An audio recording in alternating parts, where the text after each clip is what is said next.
Flossy, baby. Money will follow later. I got shocked when you held my hand. I started breathing, I got frozen. For some reason, I lost my mind. When you were telling me, say you were feeling me too.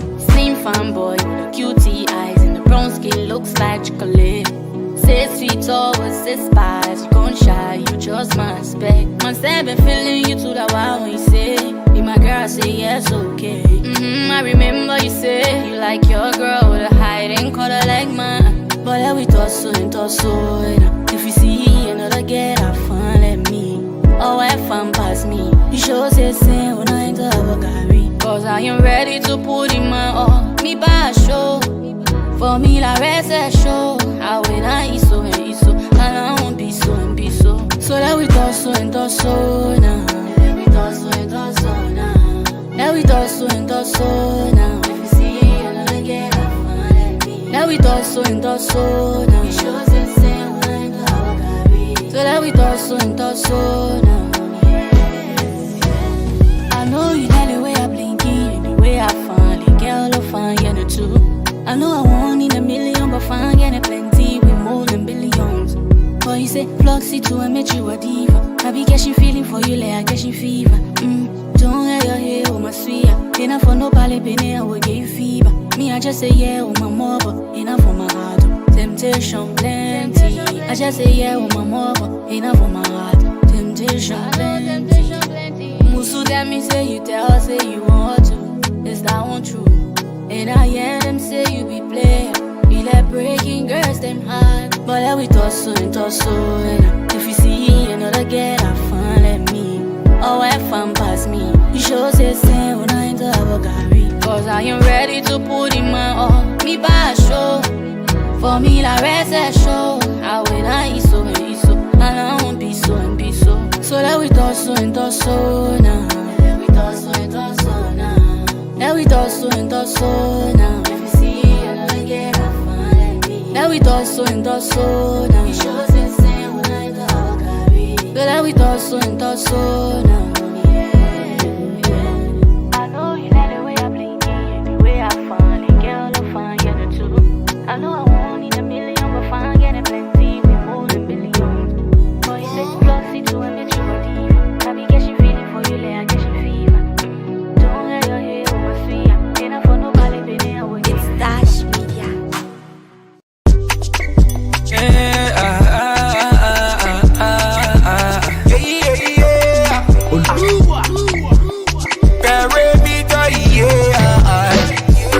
What we want do to please you?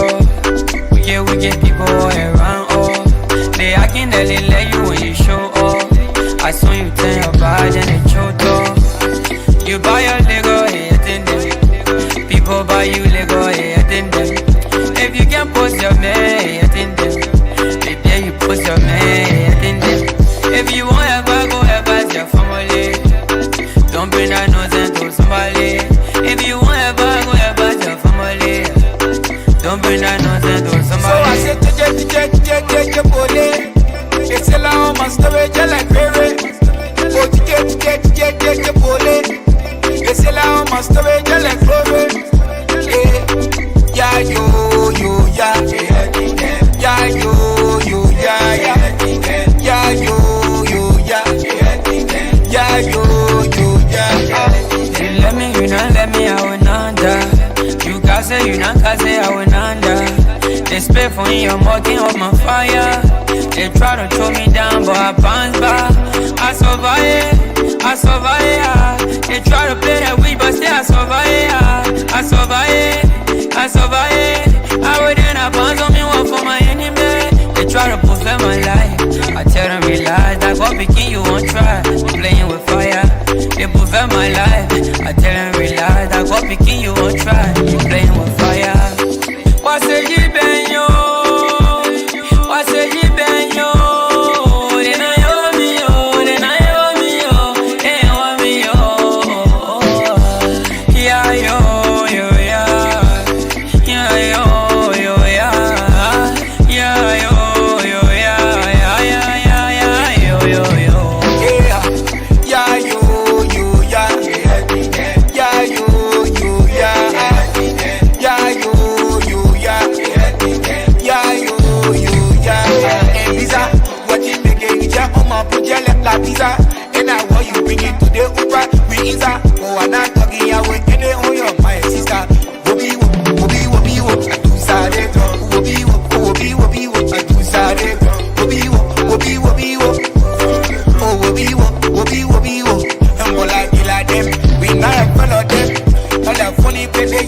we exposing them. Can't kill them, we not follow them.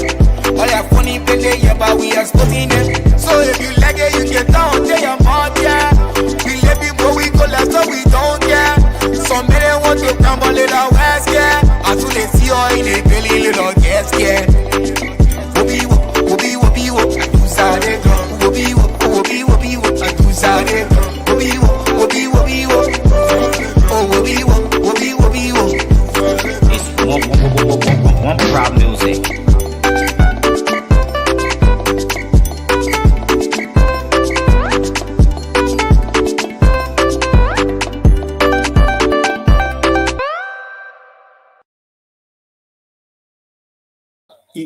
You can come about Facebook and YouTube, by the way. They wouldn't ask you to put in your YouTube or Facebook address, but it's For like you to go your password. for your life.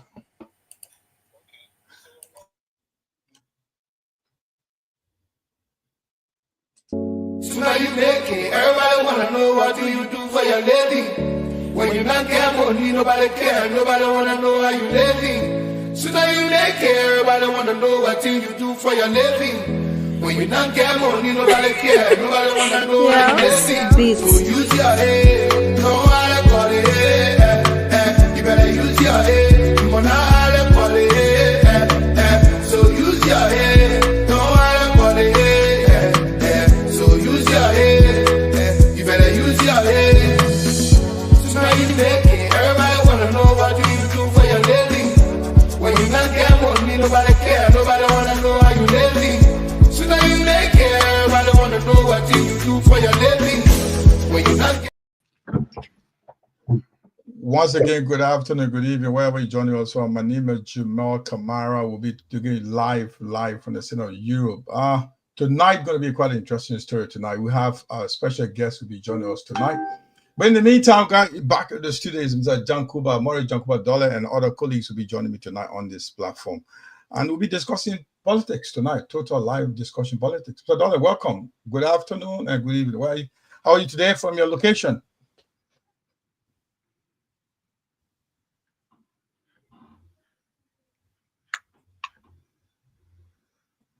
Hello, Mr. Dollar, do you hear me?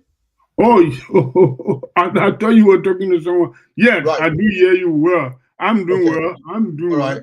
I'm right now set up for the topic tonight. Right. We'll be discussing tonight. Please, we want you to share the show. We'll play a couple of music and come back live, and we'll be talking to one of the political activists, political veterans, Dr. Mohammed will be telling us for ANC. Will be telling us about what the effects of bad governance on Liberia, what it costs, the human security and the national security, the human security and national security. So, and we'll be looking at those events tonight. So you'll be coming on like later on tonight on the show. But in the meantime, we'll be playing a couple of music, and join us. We'll be discussing about the Liberia 178. It was celebrated across, like all over the world this year. It was well celebrated. Probably Paul and many other people that were around that celebrated will tell us why this year was so celebrated. Every country. We were in Belgium last weekend. We were in Antwerp for Manchester. We went to London, UK. We got people coming from USA, Liberia, Sweden, Norway, Finland, and all part of the world. They were in I was celebrating 20th anniversary in Belgium last weekend. We were there. Well, Jam Park, we had a special guest speaker. The person who runs the maritime office in Liberia was a special guest speaker. We got Paul to tell us more about what he thinks about the this year, July 26th, was celebrated. Also in Manchester, the Union of Liberian Association in UK also celebrated, had a very successful celebration here also in United Kingdom as well, all part of the world also around the globe. So, Mr. Dollar, I know while we're waiting for colleagues to join us, how was your July 26th celebration in the UK?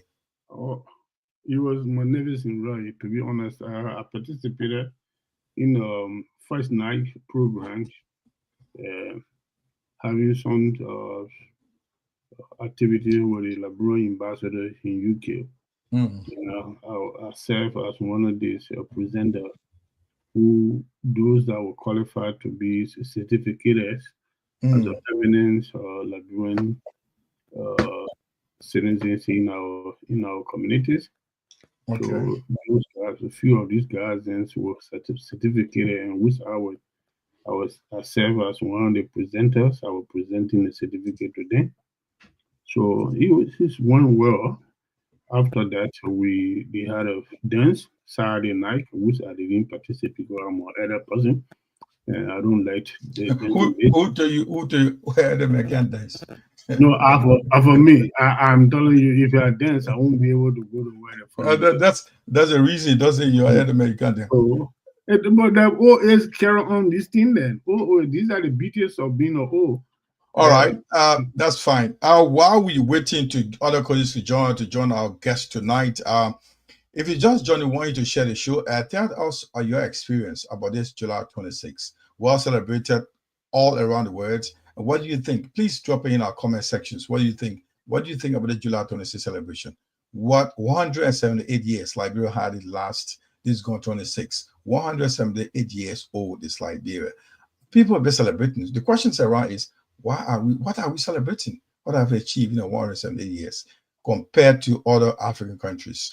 So if you have a comment, we want your thought, drop in our chat room. We'll read your comment. If you want to call in, tell us if you want to call in, we'll take your call as well. Paul, before we take a quick musical break, tell me, I know you were in Belgium this last weekend. You were there with the European Federation Association, European Umbrella Organization called EFLA. You were there for they were celebrating the 20th anniversary in Belgium, Antwerp specific. You were there too as one of the attendees. Tell me, what was it like for you? Summarize the whole event for me.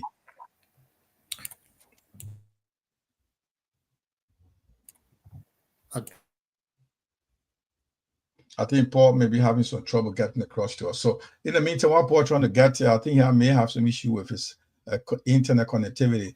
But in the meantime, we'll take a quick break and come back while Paul is trying to settle in. We'll take a quick musical break, and then we'll get back to Paul and tell him what he thinks.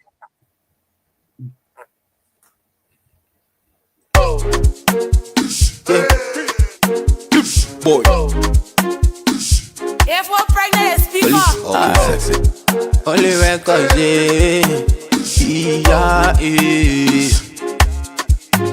Now you bad liquor on a what you want you to don't can show yourself.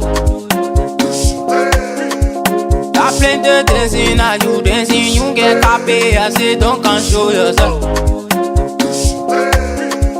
You using Chani, Mr. Chani, I say to never bad, don't can show yourself. You say you young for your sling on a papa bob, I say don't can show yourself. Don't get money, you want eat shawarma, eat some pizza, don't can show yourself.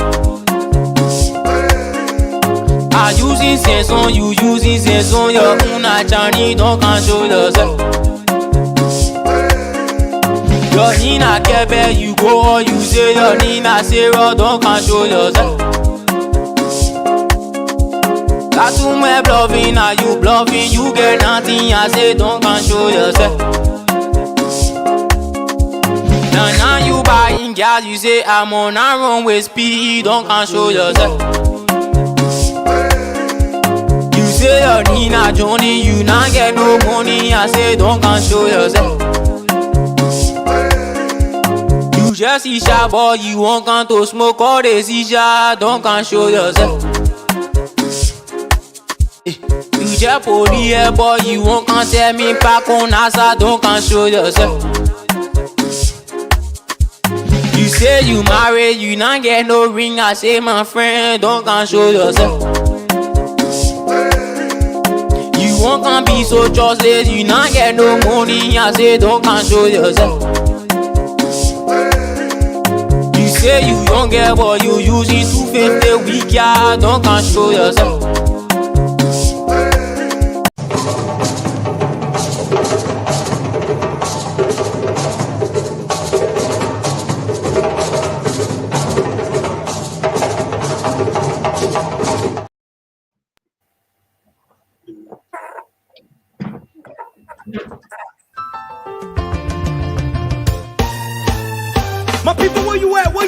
from your slumber, stop sleeping.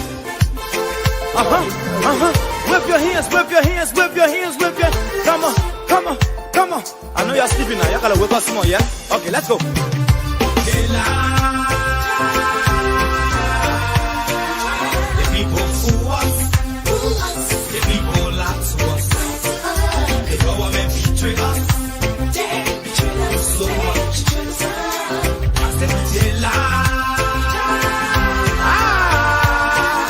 The people fool us, the people lie to us, the government betray us. They can lie, they can steal, they will not go. I said we tired with their lies, we tired with their promises that led us to a lot of damages. We tired with that speech they preach indeed, and now unique they deceive us. The thing we saw, it frustrate us. So why can't you lie? Why can't you steal? Why can't you allow the citizens to beat? You see, we just tell you that why we voted you. But you fool us, you screw us, you use us and later on abuse us. So why? The government should lie. Why? But that's the question that we ask. They lie. The people fool us. The people lie to us. The government betray us. They betray us so much. I said they lie. The people fool us, the people lie to us. The government betray us. They can lie, they can steal, they will not go for. No one to trust. My people, no one to hope on. Nobody. My hope that I have been broken. I'm telling you, brother. So where are the schools? Where are the roads? Where are the jobs that they say they could afford? But they're too selfish. The people tired with their rhetoric. People tired, they tired. You see the reason why we ask why the government betray. They have enough of time, but yeah, then instead they delay. People suffer.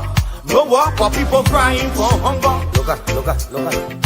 Your vision and your mission, your intention to the nation, they poor. You got nothing to show. Nothing. So why? The government should lie. Why? But that's the question that we ask. They lie. The people fool us. The people lie to us. The government betray us. They betray us so much. I said they lie.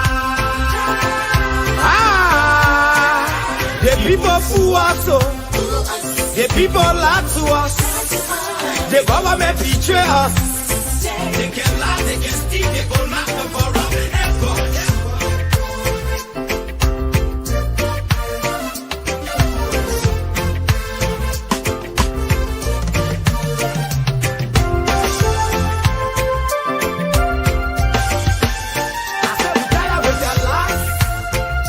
We tired with their promises that led us to a lot of damages. We tired with that speech they preach indeed, and now unique they deceive us. The thing we saw, it frustrate us. So why can't you lie? Why can't you steal? Why can't you allow the citizens to beat? You see, we just tell you that why we voted you. But you fool us.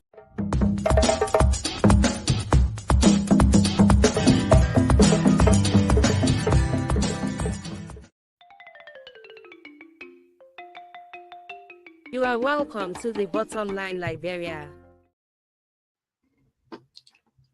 Yes, indeed. You're welcome to the Bottom Line Liberia. My name is Jumel Kamara, coming to you live from the city of Manchester, United Kingdom. Tonight, we'll be talking to you about politics. We got our guest tonight on the show tonight. You'll be joining us in a couple of minutes from now. Will you mute yourself, guys? Could somebody mute himself in the background in the meantime? Yeah, thank you. We have some feedback. Guys, will you mind muting yourself, gentlemen? Thank you. Right. Tonight we'll have a special guest tonight. Will be joining us tonight from live from Liberia. Will be telling us much about why the effects of bad governance on Liberia. What are the effects? We'll be looking into it.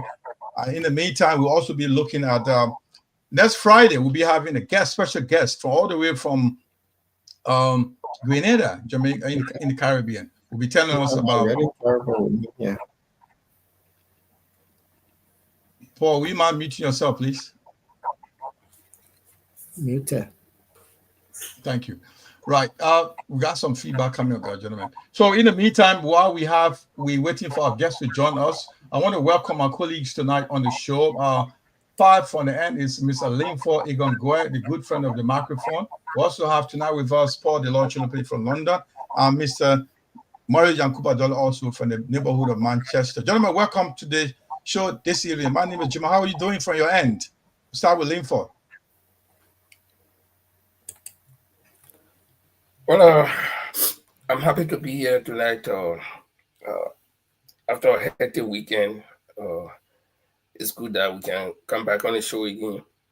I believe this is something that we need to do because we've made a commitment to that. And it's a pleasure to be back. And it's also good that we're going to have a guest tonight. It's now going to be us sitting here and talking to you. So we're going to have a guest and you can join us so that together we all will listen to what the guests have to say. And let's have a good show together. Gentlemen, welcome to.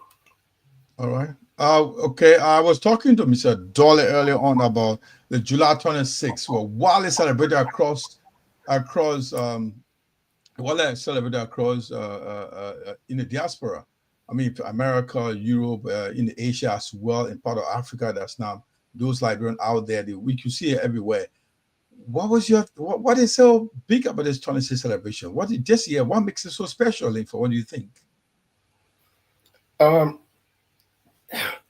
Yeah, that's a question everyone is being asking. You know, what makes this one celebration so special that everybody's hailing and everybody's talking about it?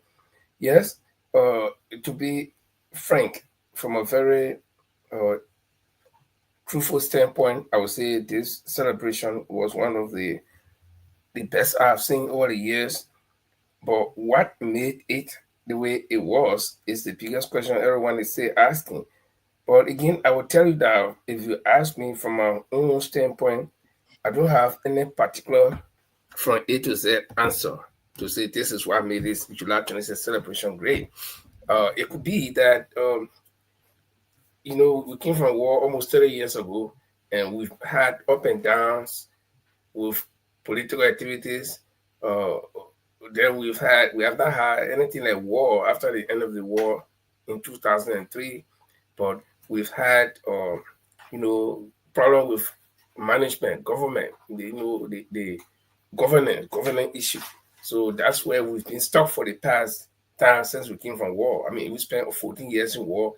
When the good news about the end of the war came, everybody thought, okay, now we don't even kill, we're going to be moving forward. But then we came politically, we got stuck where now that we do not have elections, we'll be having peaceful elections, transitions, and all that stuff. But the expectation of the people have not been met politically. So, you know, people have come to become numb. You know, like every day they knock you on the same spot. Maybe they conk you on your head for the past 10 years. Certain times you don't feel it again. So the people say, okay, you know, let's forget it. And since the politicians don't want to do the best for us, we can just lay aside our ego for political transformation and let's move forward with our own lives.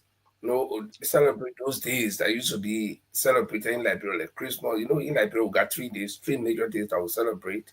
If there's a fourth one, the fourth one is only ceremonial for students. So we got Christmas first, and then after Christmas is New Year, and after New Year, then we got July 26th. Then August 24 is really for students to make merry. So the people are saying, okay, let's get with those days, you know, that used to give us flavor when our lives were better. Instead of sitting and waiting for some expecting any group of politicians to come and change our lifestyle. So I think, and like I said, I don't have from A to Z answer for that. It just the people's willingness, the people resolve to say, okay, we'll do this. And maybe the next July 26th will even be greater because everybody, people used to have this notion, right?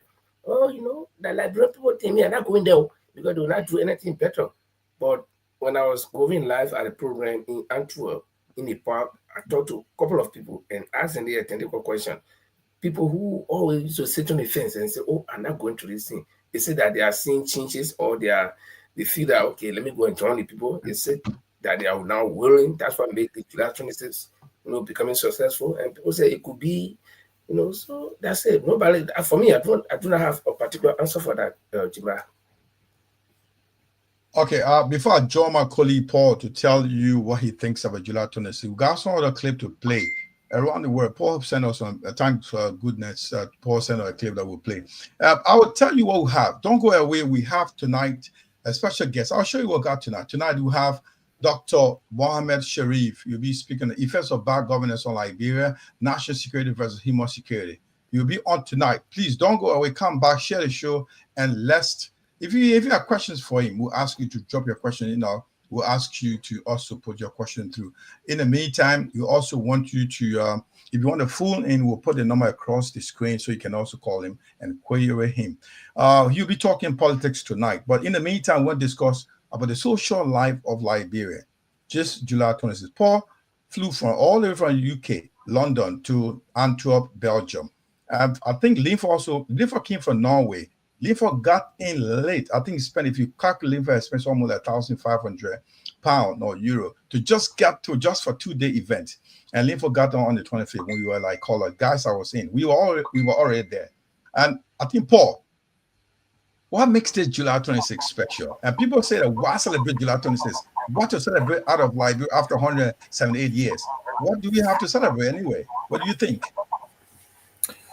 Well, good evening, gentlemen, and good evening to our viewers. For those of you joining us for the very first time, kindly click on the like button to follow us. This is the bottom line discussion where we discuss things from the way we see it, we analyze it in our own way.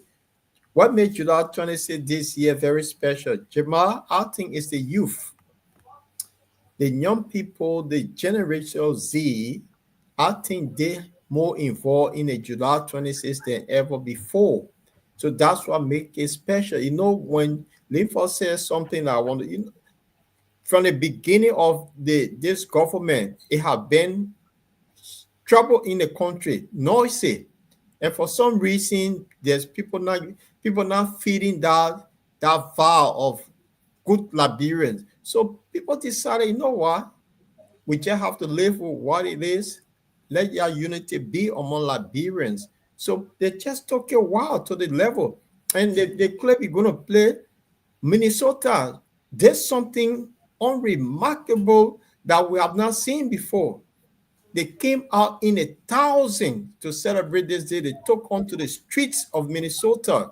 I mean, it's just amazing that people, look, I was in Antwerp and I could not believe the amount of people that came to Antwerp for the July 26th celebration. So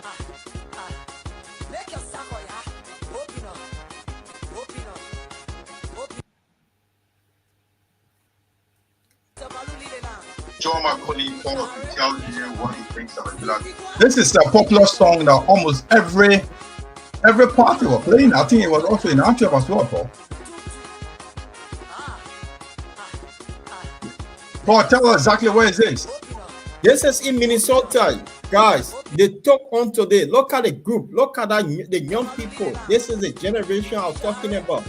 They decided to drive. They think that, look, the older folks not doing well, but we're going to take it on. This is it.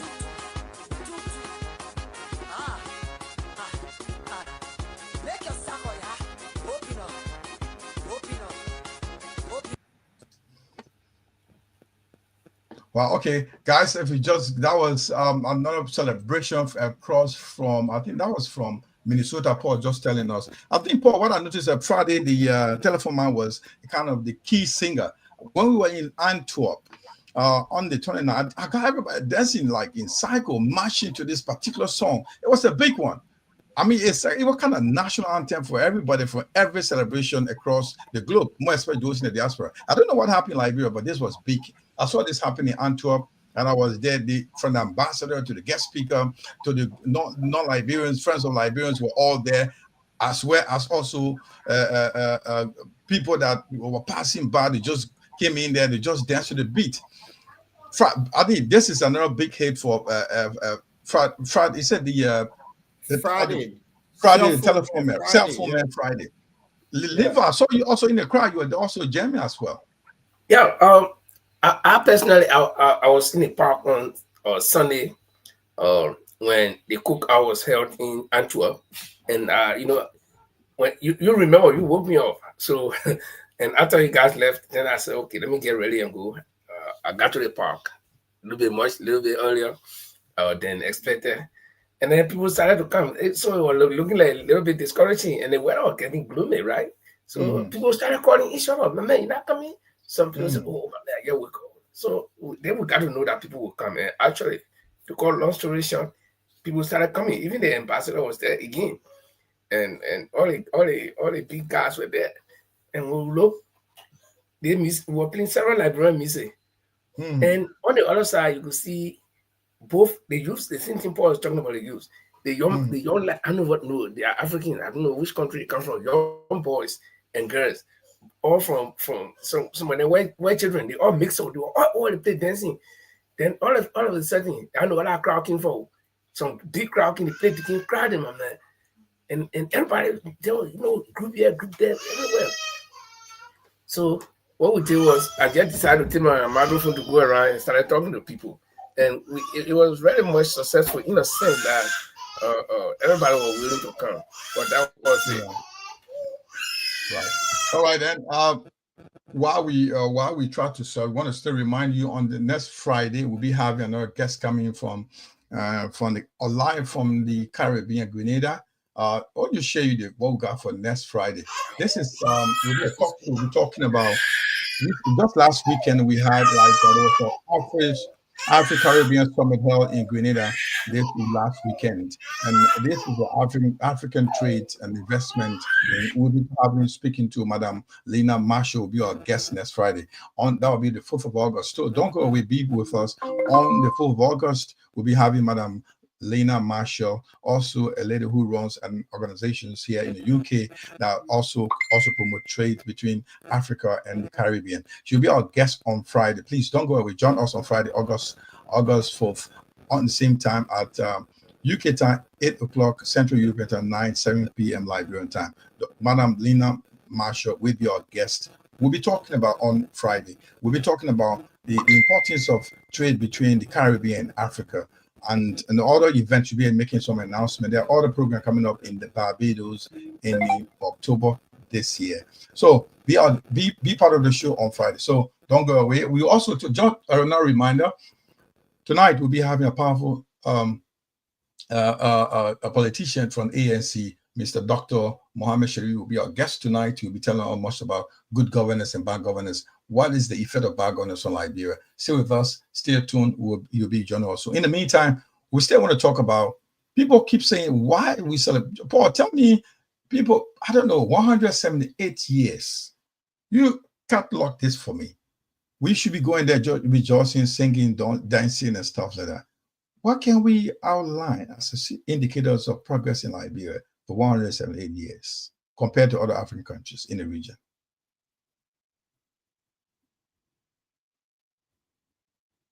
Paul? I think Paul must have some. Right, Mr. Dolly? Yeah. Oh, I think Paul may have some issue of connectivity. So, Dolly, will you get our Paul to set himself up? I think you got the question. 178 years, we have these issues. People see in Liberia is why should we stop? We are doing much better in terms of social economic development compared to other African countries in the region.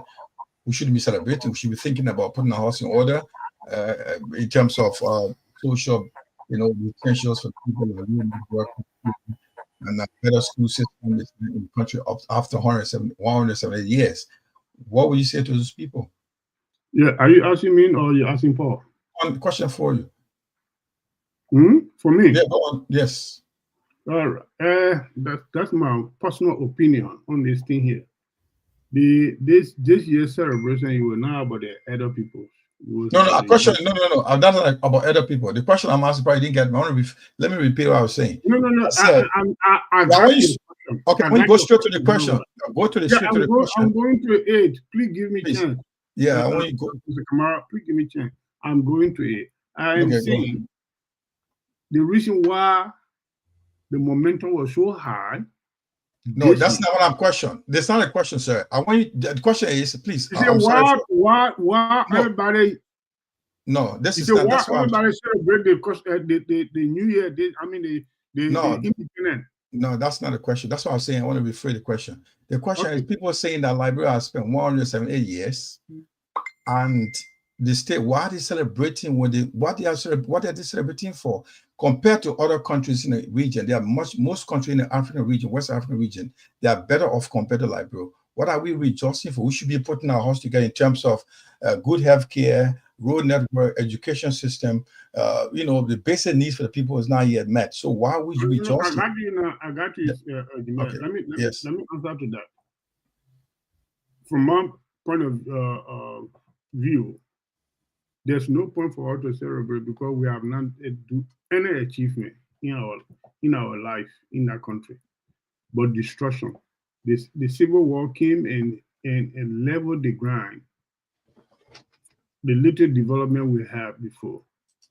Since after the civil war, I thought the civil war going to give a lesson for people to reconcile and stay together as a family, but that is not the case in our Liberian society.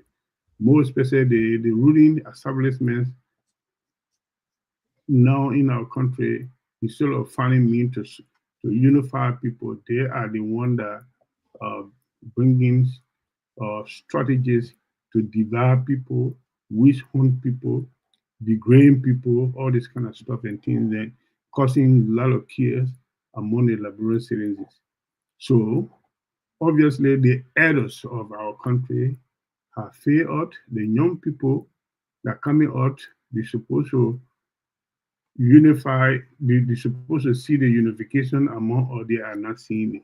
So I don't see any reason why we celebrate this manner.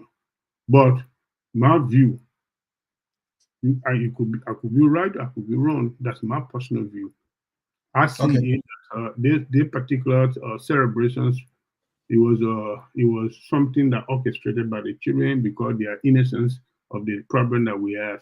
Most of the people that celebrate the July 26th are people in the diaspora, not people in Liberia.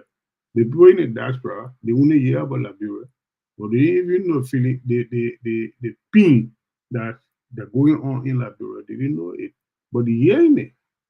So they decide to just celebrate it. But I see no genuine reason why we should celebrate when we have not done anything good. Okay, thank you very much. We have a guest in the room with us tonight. He's already with us, Dr. Mohammed Sharif is what we'll be bringing on and go straight into the show. We'll be cutting the chase. So we want to welcome once again. Let me bring in the guests. Thank you. Can you hear me? Yeah. Thank you very much, gentlemen. We want pleased to welcome Dr. Mohammed Sharif, distinguished political leader and also the National Congress, ANC, not Alternative Congress, Alternative National Congress, ANC. Dr. Sharif brings extensive experience in governance, policy analysis to help us understand how governance failures impact both our national institutions and the daily lives of other Liberians. Dr. Sharif, thank you for joining us. Tonight, I want to introduce my colleagues to you. Paul, the Law Trader, please stay in there. Paul, Lane Ford, will you welcome our guests, please? Okay, we want to say welcome to you, Dr. Sharif, Mohammed Sharif. I'm not sure if we've met before, but my name is Linford Goa, a Liberian living here in Norway. And we are happy to have you on the Bottom Line Liberia discussions. On this program, we do discuss politics, human interests, and developmental activities, whatever. And so, especially as it concerns Liberia. So while you are here, we hope that you're going to tap into your vast knowledge and help us understand some of the doubts that we may have, or the viewers or other people may have. So it's a pleasure to have you here, and feel free Our platform here is a platform that is very, very guest friendly. We do not attack our guests and so forth. So it's all friendly, and we're going to have a frank discussions. Thank you so much for coming. Thank you. So welcome, Dr. Sharif. It's good to see you for the very first time and hosting you on the bottom line discussion. And funnily, before I know you're going to introduce yourself, so I'll hold on until your introduction, then we can flow. Welcome to the bottom line discussion. Thank you. And this is the Lord Chilope, the friend of King Charles, just to let you know. Okay, nice to meet you.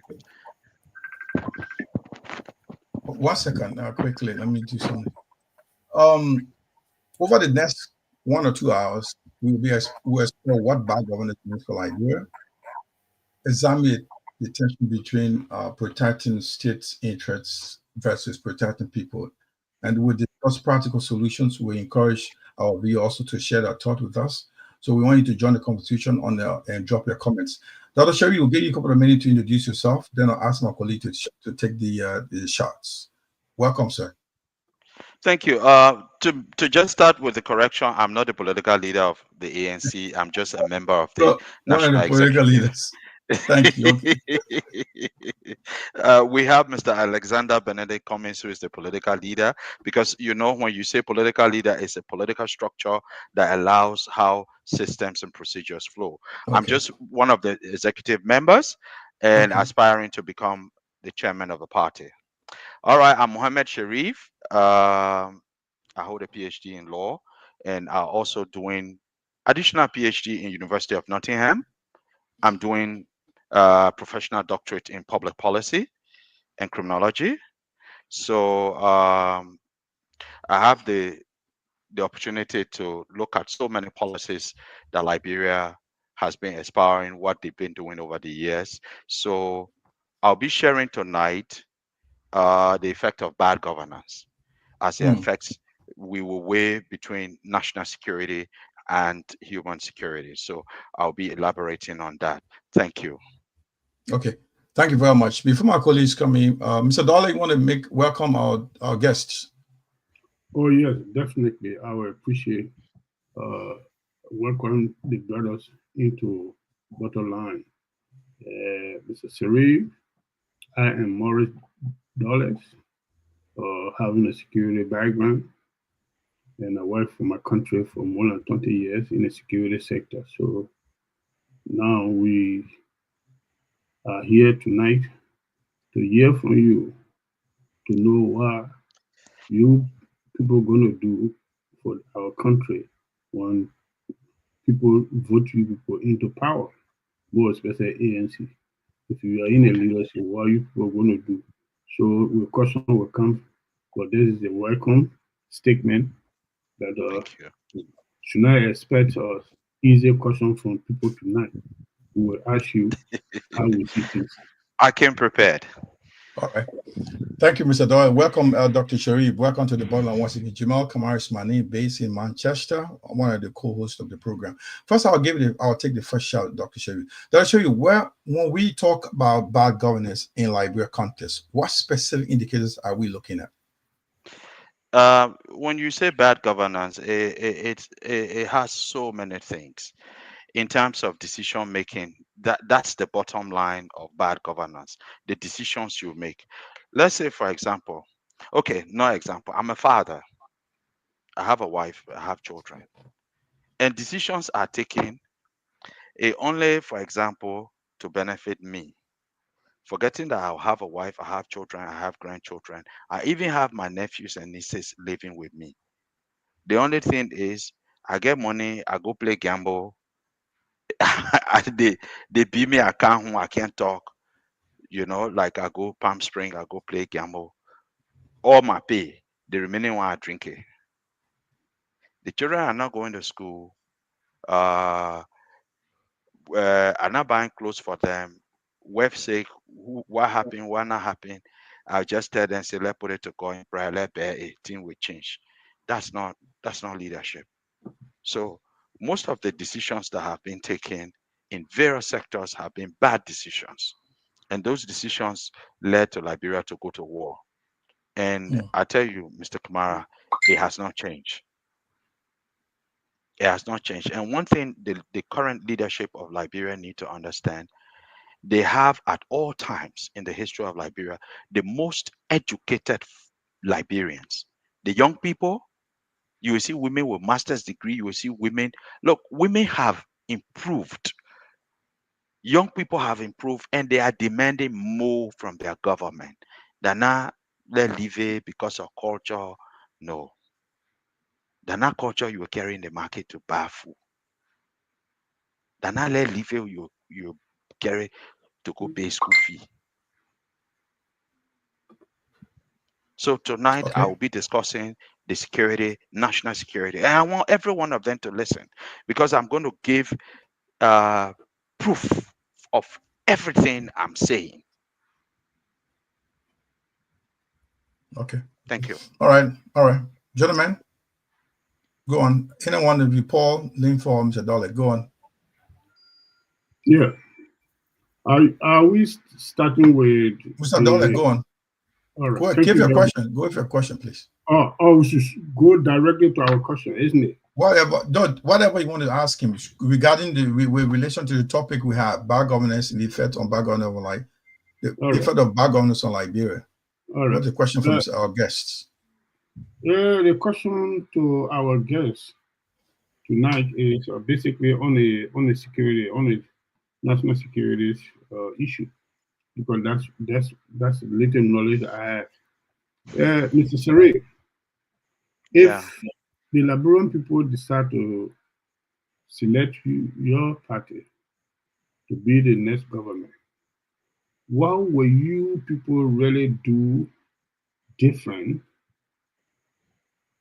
than what people are doing now in terms of providing everlasting security for our nation, for our people, ordinary people, poor people, and rich people, and middle class people that will be secure and safe in our country? Thank you, sir. I will start by introducing a bit of kind of research, what we tried to investigate about Liberia. And so there are a lot of people listening to me and they will want to know this information I'm giving, how I managed to get it, which method I use. All right. There's something they call qualitative analysis, but I use mixed.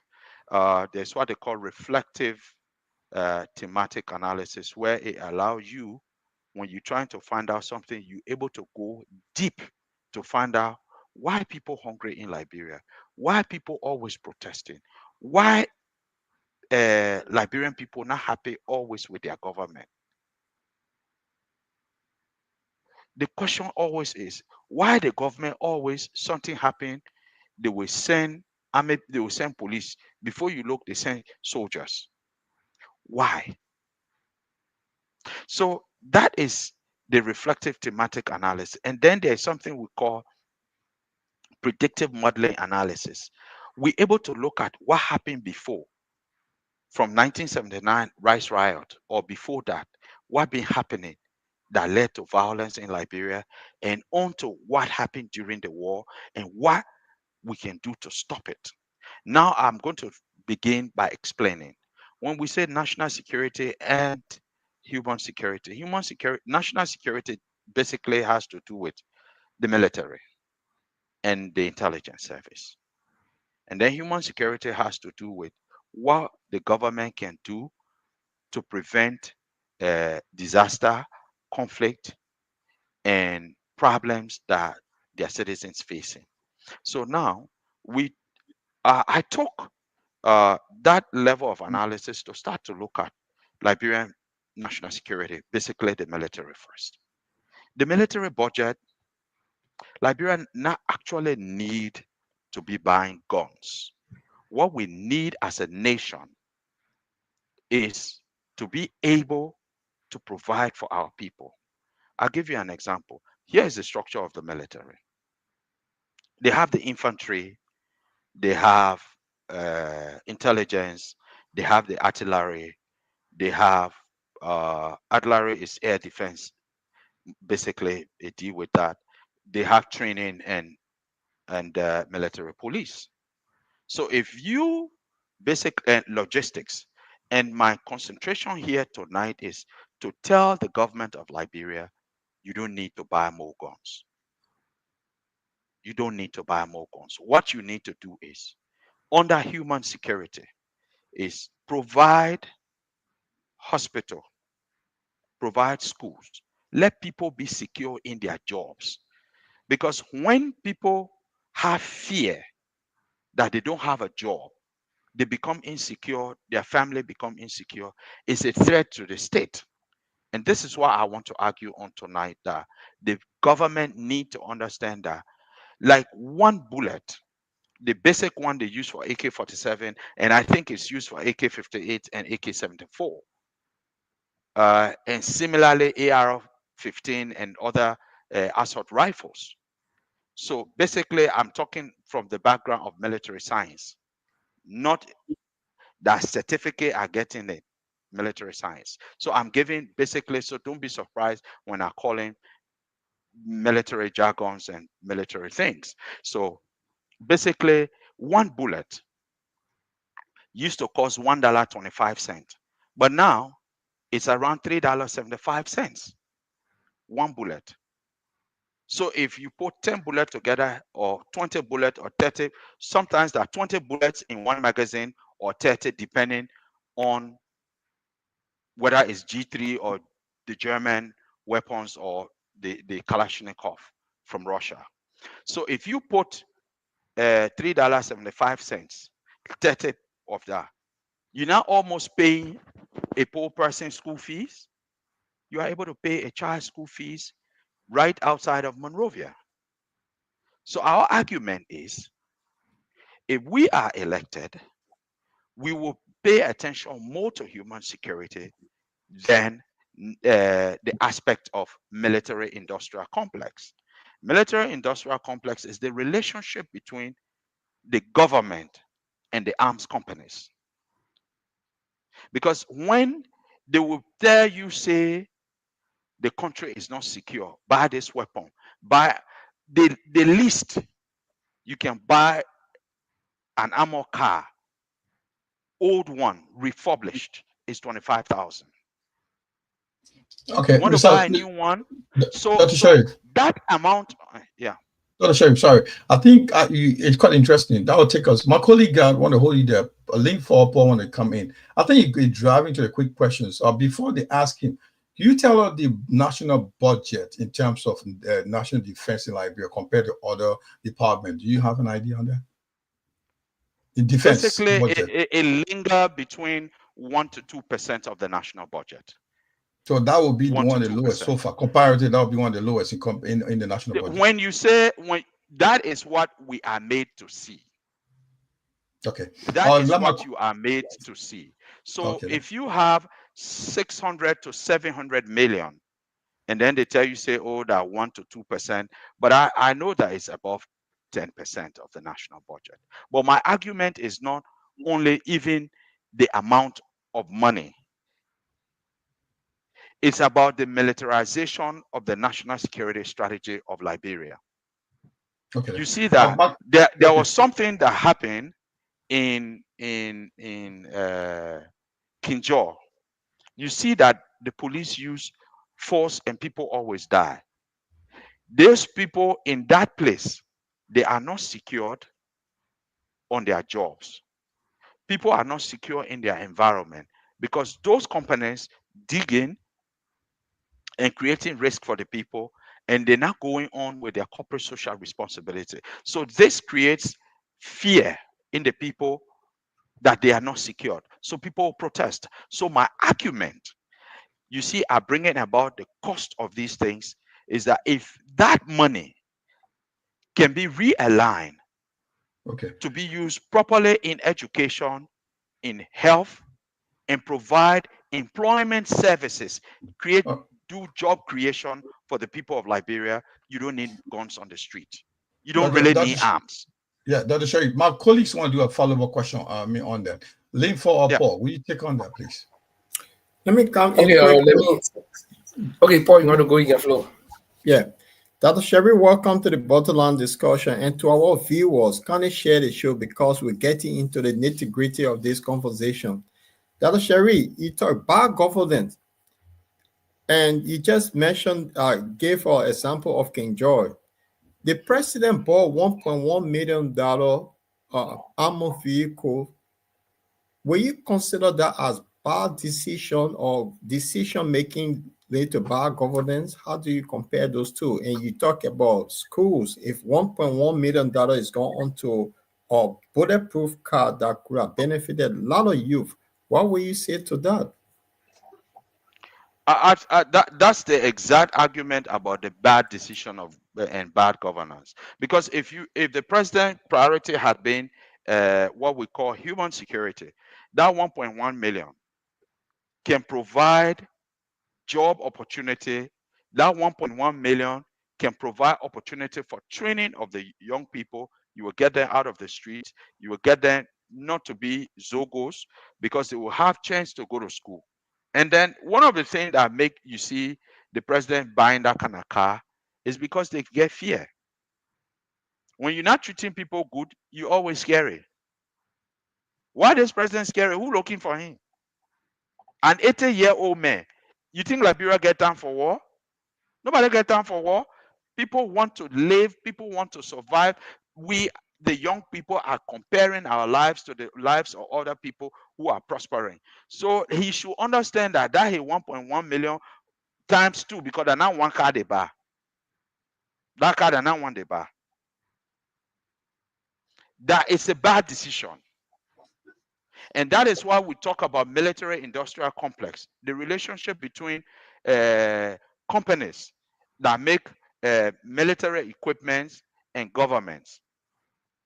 So you find out that the head of the EPS and others will tell him, say, Mr. President, you need this to be protected, blah, blah, blah, blah, blah. Because they know that they stand to benefit if that vehicle is bought. So companies make a relationship with governments and influence decision making.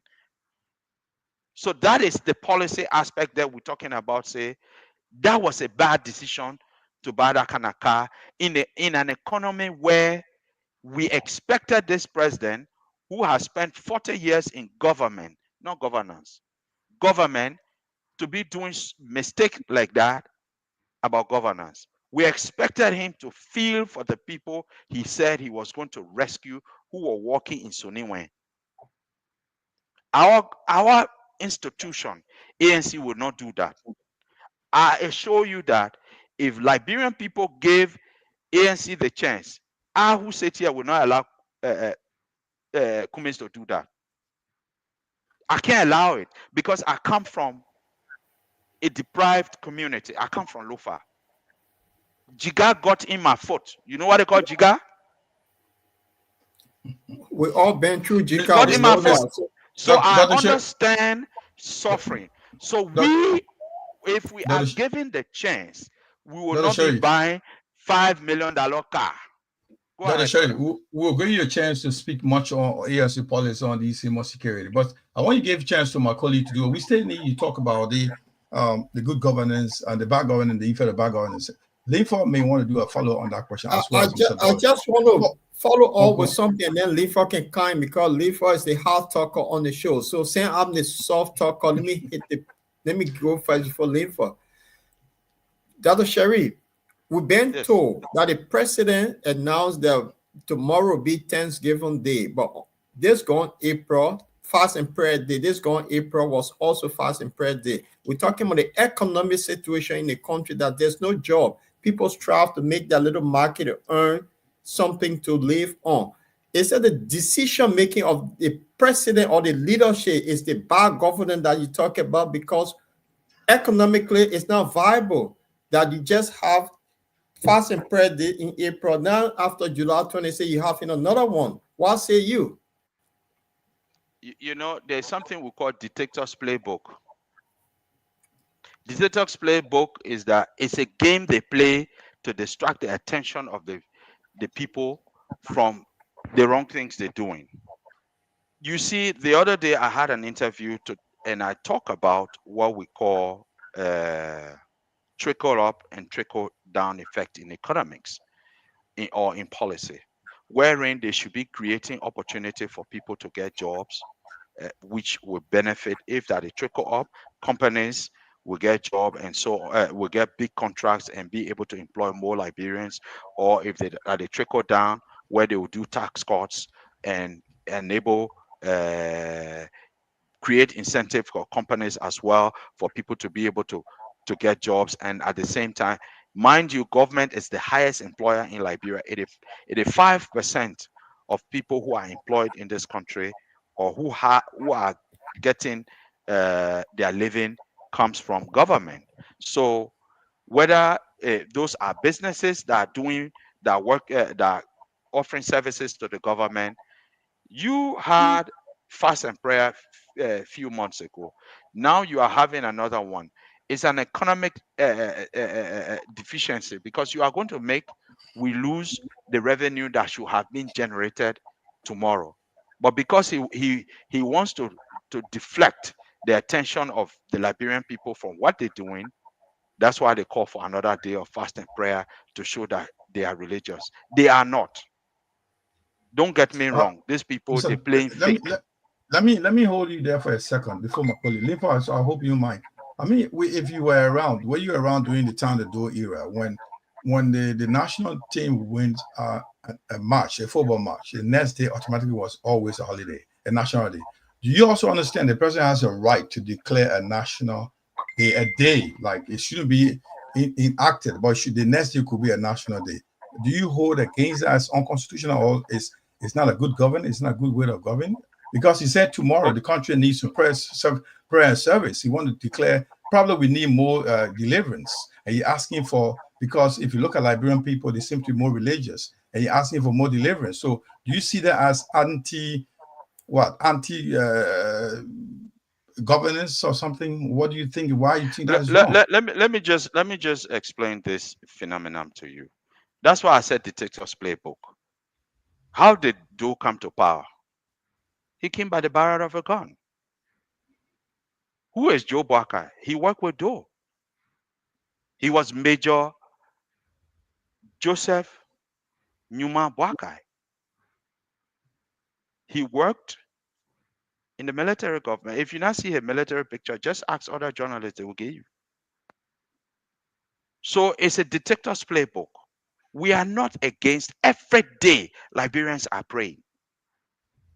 But we pray too much now. We have prayed nearly 200 years.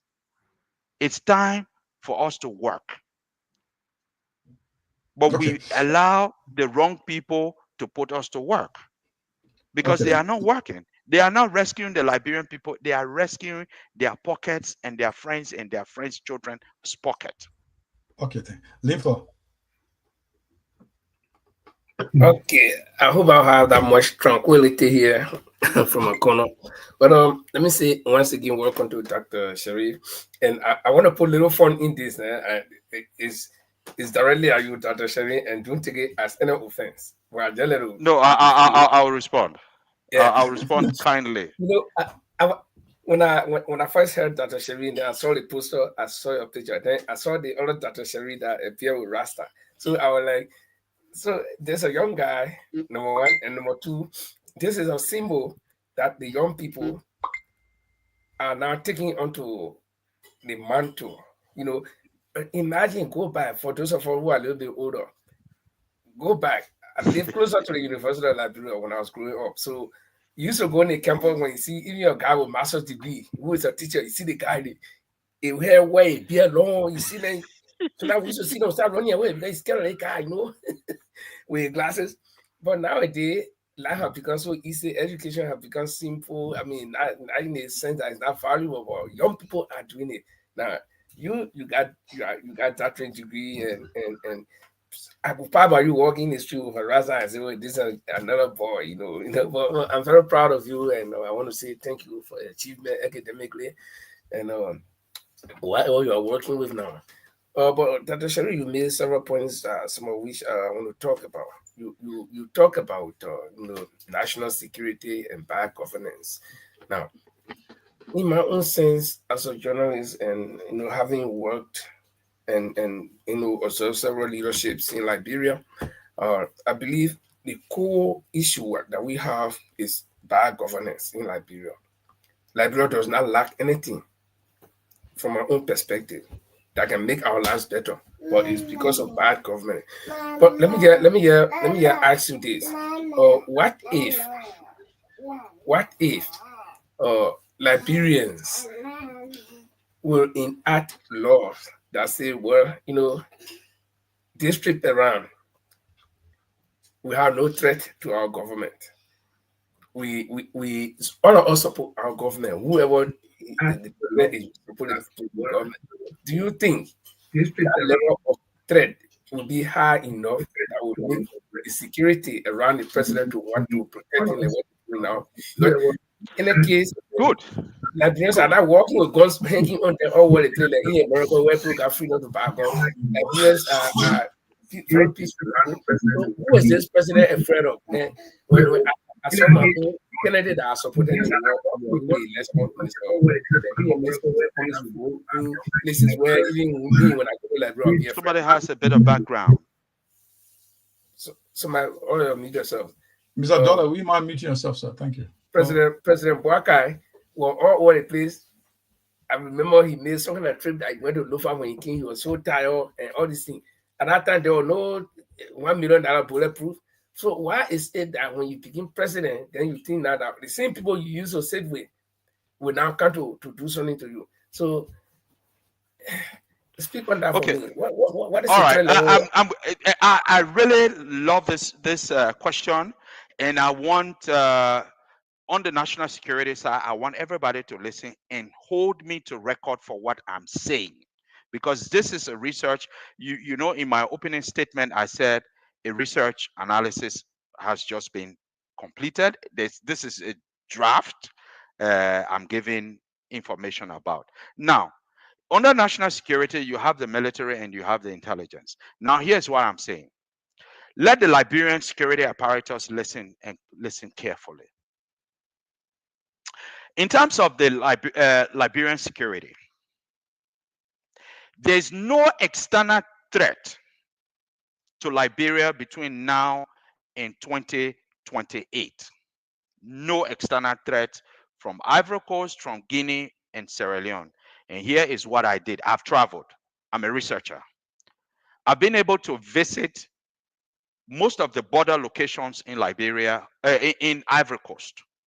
And there's this relationship between, if you look at the people in Maryland, from Maryland, River G coming to Grand Jide towards that San Pedro side, there are family ties. So in other words, there is so much of a good relationship.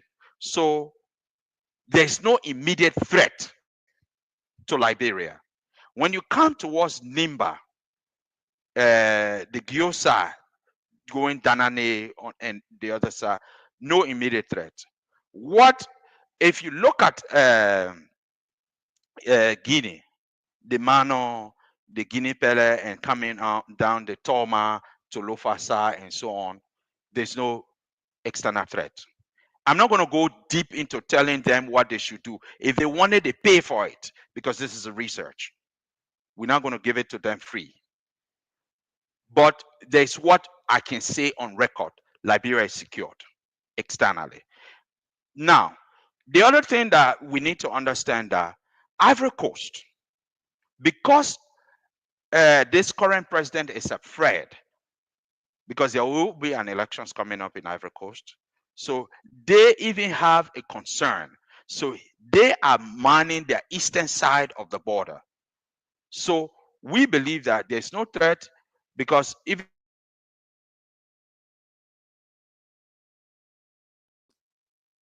I think we're having some issue with our guest connection. I think, yeah. Well, okay. If you're just joining us, this is Deborah Liberia. We're coming to live from Europe. My name is Jamal Kamara. We're having tonight with Dr. Mohammed Sharif. week with us to talk about the effects of bad governance on Liberia and the HEMO and the national security as well. The HEMO and the national security. So yes. So okay? let me just let me we just just lost you. Go on. Okay. Yeah. So let me just summarize this point. So Ivory Coast is mining their border, so there's no immediate threat from outside. So there's no need for us to buy armored cars, jets, or in the future to sell our mountains for huge weapon. But where there's concern, I'm going to come there. Guinea would not allow external threat from Guinea to Liberia, because the Guinean intelligence service is even afraid that because of, there's a military leadership in Guinea and so on, maybe because of democratic thing, Liberia might be used to destabilize them. So they are actually operating to protect their side. So they will not let nothing come from their side to Liberia side. And so Liberia is protected from Guinea side. Sierra Leone has, at this time, under this president, they have a good relationship with Liberia. So the current national security director is doing well, but there is an area that has a problem in Liberia, and that is the internal security, wherein the intelligence service need to pay attention to because of the human security. People don't have jobs; they're removing people from jobs, so there will be a lot of protests on ease within the country. There will be continuous criminality because it's opportunistic. People want to live. There will be flow of drugs. Illicit drugs, so they have to pay attention to the border locations, especially to the southeast. And so to say within Liberia there will be any threat to the life of the president is a big no. Dr. Sharif. Yes, Dr. Sharif. Yeah, I know. Yeah, no, I know you want to hold you because I wanted to follow on. Yeah, he wants. That's what I'm saying. I want you to. I know you're coming over. You highlighting a good point. So I want you to give some chance so my colleagues can do a follow up. I also have some questions to after my colleague. Go on, Linfo. Okay. Yeah. So we come to, you mentioned a good point, which is you see, because normally when people hear about security, it's about war or violence or whatever. But the key word we are dealing with tonight is human security.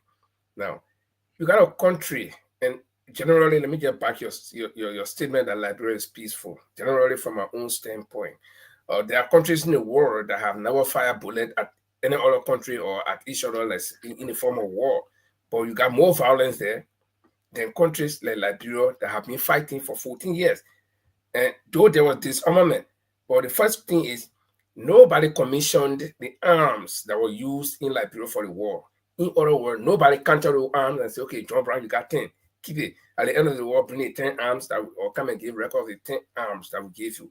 You have the proliferation of arms, then you have proliferation of warring factions. So any John Brown could maneuver and put few guys together and buy the arms on unlimited amount of arms. So when they carry out the disarmament in Liberia, I was there, I took part in it.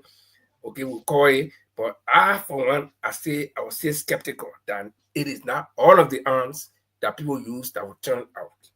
And most of the arms that they turn inside couldn't fire, they were already dysfunctional. But that's besides the point. So the point I'm trying to make is that whether complete disarmament took place in Liberia, nobody knows. So the fear that anybody who has watched some of these terrible things happening in other countries would have for Liberia is that, okay, this country will just came from war, and we say got fear that some people are still hiding arms. So anything could break up anytime. But here we are from 2003 until now, we've gone this far. There has been no insurrection anywhere. Even the minor, which I would call very minor, that used to happen like armed robbery and thing, which is normal in any country where Hatan is.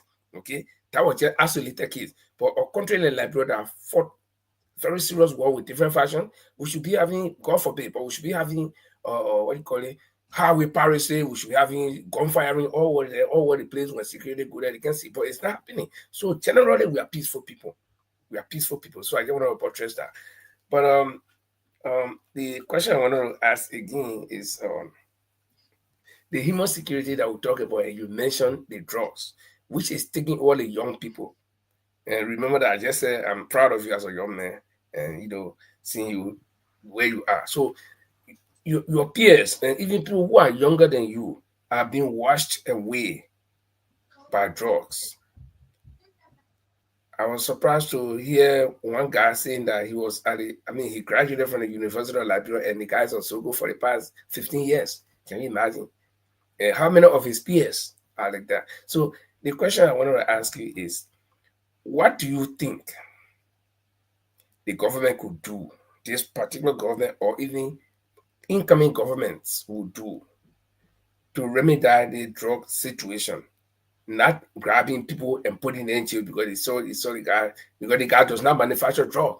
He's only the end user. So what you think they could do to curtail this thing, or else allow our country to go into ruin in the future?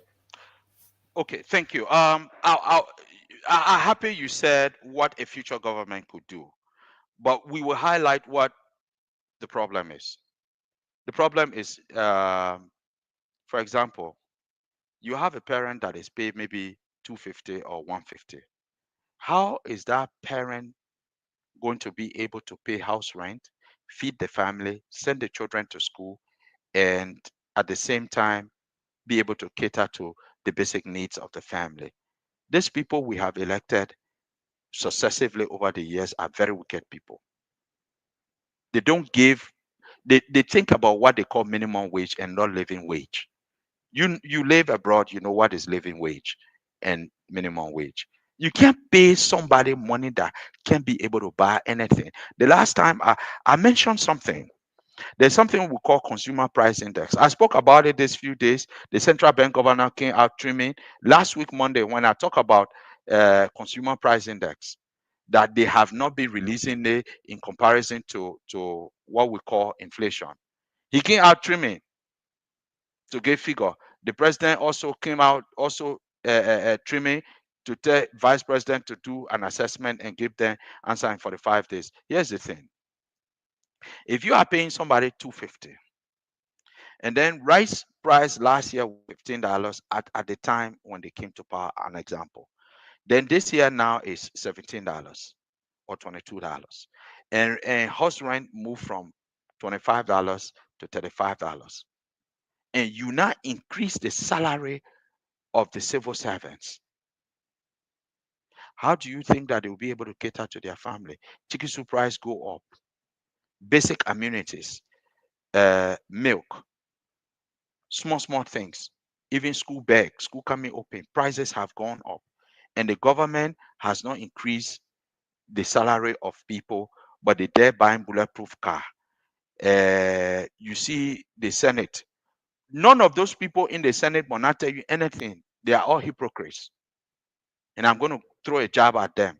The amount of money those people making, they are very ungodly. They not get human heart. That's Senate people. And I want any of them, I dare any of them to say they come and challenge me to talk. You will call them, anyone that put their mouth on me, bring them on with me. Let me sink them. Anyone that open their mouth to talk from that Senate. Because the reality is, even the money they allocated for their say, just for meetings, is able to cater for the civil servants to add on their pay. You have Okay, yeah. Dr. Sharif, we understand. In These are facts that we light, all know.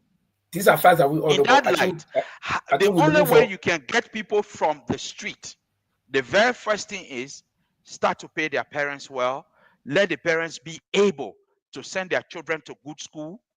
Good school in the sense that they eat in the morning, they take bar, they are able to go, and the teachers are paid so that the teachers will teach them and not be calling for remedial classes. Stay for study class. At the same time, create jobs. All of these concession agreements they're signing, it's not in favor of Liberians. If they can do that, then it will give job opportunity to the youth. Secondly, our education system does not reflect the current reality that Liberia needs. It's slavery kind of how you will be giving children 12 subjects to study. Who here can take that one right now? That our here used to take it, but this generation here can't take it. Secondly, so in addressing drugs. Sorry, thank you very much. Quite interesting. We want you to thank you very much, Mr. Dolly, to do a follow-up. We've got a couple of questions to ask you. I know you want to give a more highlight on most of the statement you're making. Quite, we'll do a follow-up. Just give us some time to do a follow-up. Mr. Dolly, you want to do a follow-up of questions, or you want to ask a question? Yeah, I want to, I get my first question concerning about what mean the ANC, if the ANC begin government, what the technique or mean that they're going to employ to protect, to give everlasting peace and security to the Liberian people? That was my first question. The second question is this here. I would like to know, Mr. Seri, if the Liberian people do be necessary to select your parties to lead the country as a government. So what would be the necessary tools you will provide for the national security apparatus to give sound and protected security system in our country? Okay, thank you, sir. Okay, like I was talking about human security. The very first thing, there are two types of security. We will concentrate, while there's military aspect of it, we want to look at the human security first. Once people have jobs, people are not employed, they're not removing people from jobs. They say, oh, this one then that was CDC people, or this one then that was UP people. We will not do that. We'll allow every Liberian that is qualified to work. And we create more jobs for people to work so they are secured. And we make plans to prevent conflict. How do we do this? There are two types of way we do it under the national security strategy. That is the national intelligence. There is two ways you can collect intelligence. There's electronics intelligence. There's what we call social media predictive modeling analysis. We'll collect all data, we analyze it through that means. Through electronic surveillance, you have CCTV cameras in other places, but at the same time, we'll look at what's happening on the Facebook, the other social media platforms. If an intelligence service is smart, you are able to predict what will happen in your country just using the social media platforms. The next thing is you can use human intelligence. Human intelligence is where you have intelligence agents embedded into every facet of life activities within the country. So our policies, we will develop policies that for the national security or for the security of the country that not based on only gun. And that's why we will even transform the military into something else. We'll have a light infantry mobile team, wherein the rest of the people will make them mechanized military to build roads, build bridges, keep them engaged. You can't keep a bunch of soldiers together, young people active, they're going through difficulty, then you say they must be holding gun. You know what you're doing? If you continue to buy gun and things are difficult for the soldiers, you know what you're doing? Watch what happened in Burkina Faso. Watch what happened in Guinea. Watch what happened in Mali.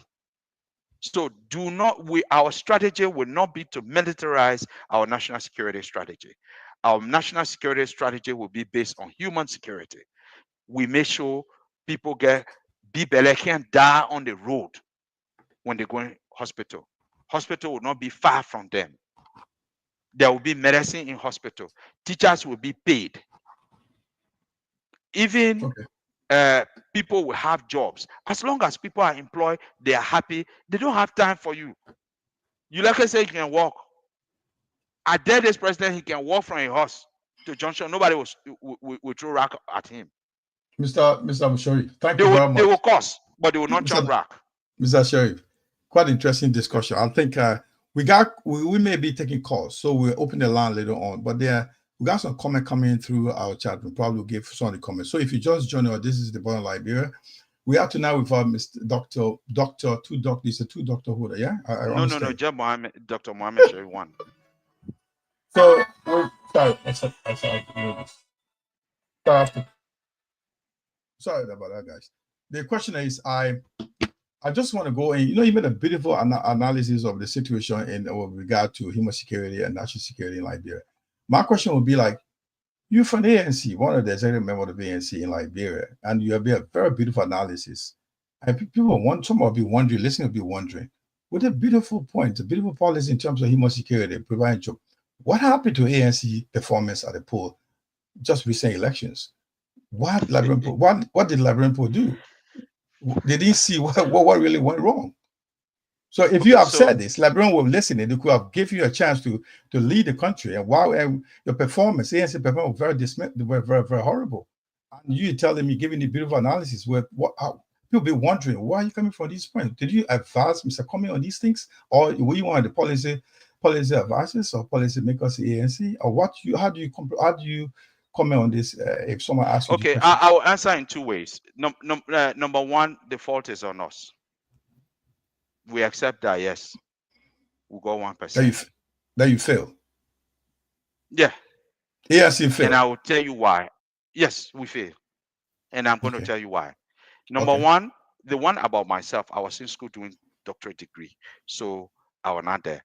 The second thing is, did you advise Mr. Cummings and he refused to go by A on these specific policies? Not by them. So, you know, every institution we can fail. There's nobody there that has succeeded, that has never failed. But one thing about fraud in elections, go back to 1927, where Charles D.B. King were running against Edward Faulkner. By then, that 15,000 people registered to vote at that time. By the time the election finished, there were 200,000 people voted. So Liberia, for fraud in election, our name there on Guinness Book of Record. So that one, that's not anything new. It's on us. I have answered this question before. It's on us because we were not able to prepare well to stop people from cheating us. I'll be taking on elections issue, discussing it in the near future about how fraud can happen, because we did not play our role positively during registration and following up that procedures, systems and procedures that the election authorities were putting in place was fair enough. So it's on us. We accept that 1%. But mind you, one can change to 100.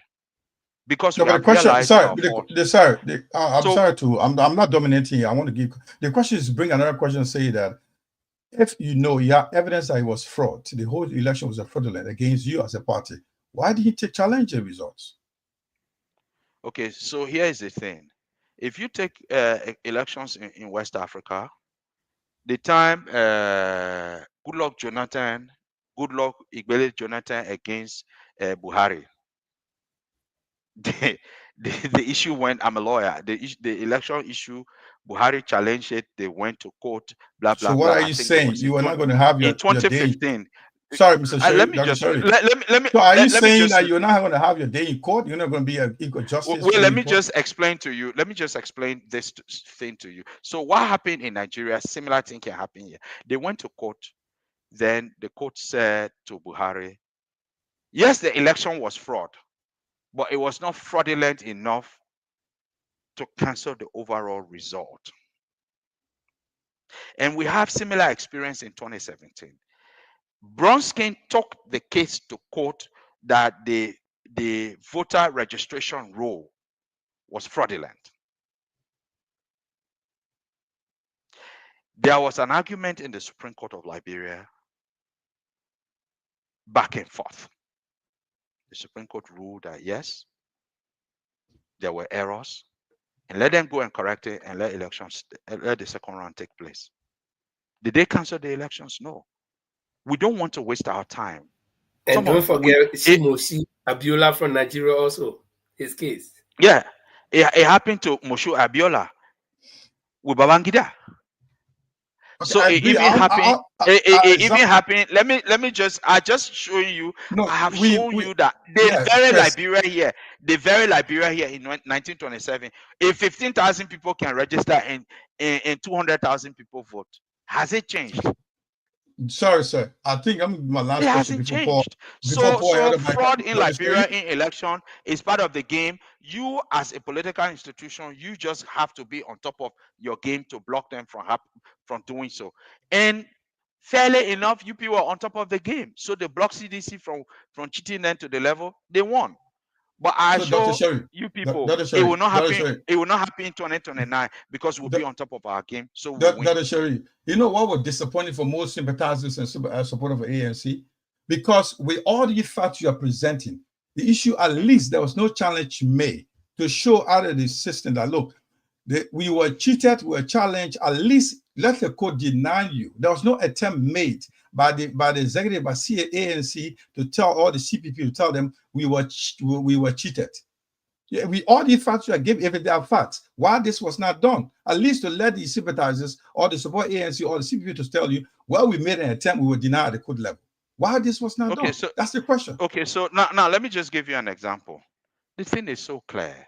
You see that you will register in Douala, there your name appearing way in rehab. That's already fraud. Everybody see it. We know the legal system of Liberia, the courts are overloaded. We can't spend all our energy fighting something that we know the outcome, that it's not going to overturn the results. What we were supposed to do, that's what we have done. We have done a post-mortem of the results of our performance. We have done analysis. We have come to realize that, hey, we made a mistake. And here's our mistake. Our mistake was that we did not fight enough to prevent them from cheating us. And if we had taken the case to court, the Liberian people, they are limited understanding of certain number of people. They will say ANC, they greedy for power, they this, they that. We accept it. You know, defeat, when you accept it gracefully and prepare the next time, you come back strong. And one thing you need to know about Liberia and how they do elections. You came Mama, you came Papa, I will vote for you. When sympathy in Liberian election leans towards one person, even when they see the facts, it's just like somebody wearing white. It depends on where you stand. You will see a cream or off-white. So this is not something that ANC did not discuss. We discuss it in our executive meetings and strategic committees. We discuss the legal implications of having to take on this. Why, for example, when CDC conducted an election in Lofa County where Senator Jala won, UP wanted to contest to fight against that result in Lofa. But they knew that it was going to be suicidal to fight against Senator Jala's seat. Because why? Elections in Liberia is ethno-linguistic. Senator Jala is from where I come from in Kulaun. So going against him, meaning you don't want Bani people to rule. So we did similar political analysis. There's legal implications, yes, we looked at that. But when you look at also the political analysis of it, we said no, it's not worth fighting for. What is worth doing is we need to prepare our structures in the various counties, districts, and communities. Let the people choose and see what we have in heart to do for them. Thank you. Look, Paul. I am happy. Let me just summarize this point. I'm happy the obstacles we had in our way have been removed. George Weah came and demonstrated his leadership. Now Baka coming to demonstrate his leadership. There were obstacles because people were saying the Papa get experience. We got to get him chance. The Papa get experience. That experience he demonstrating so protest in the street.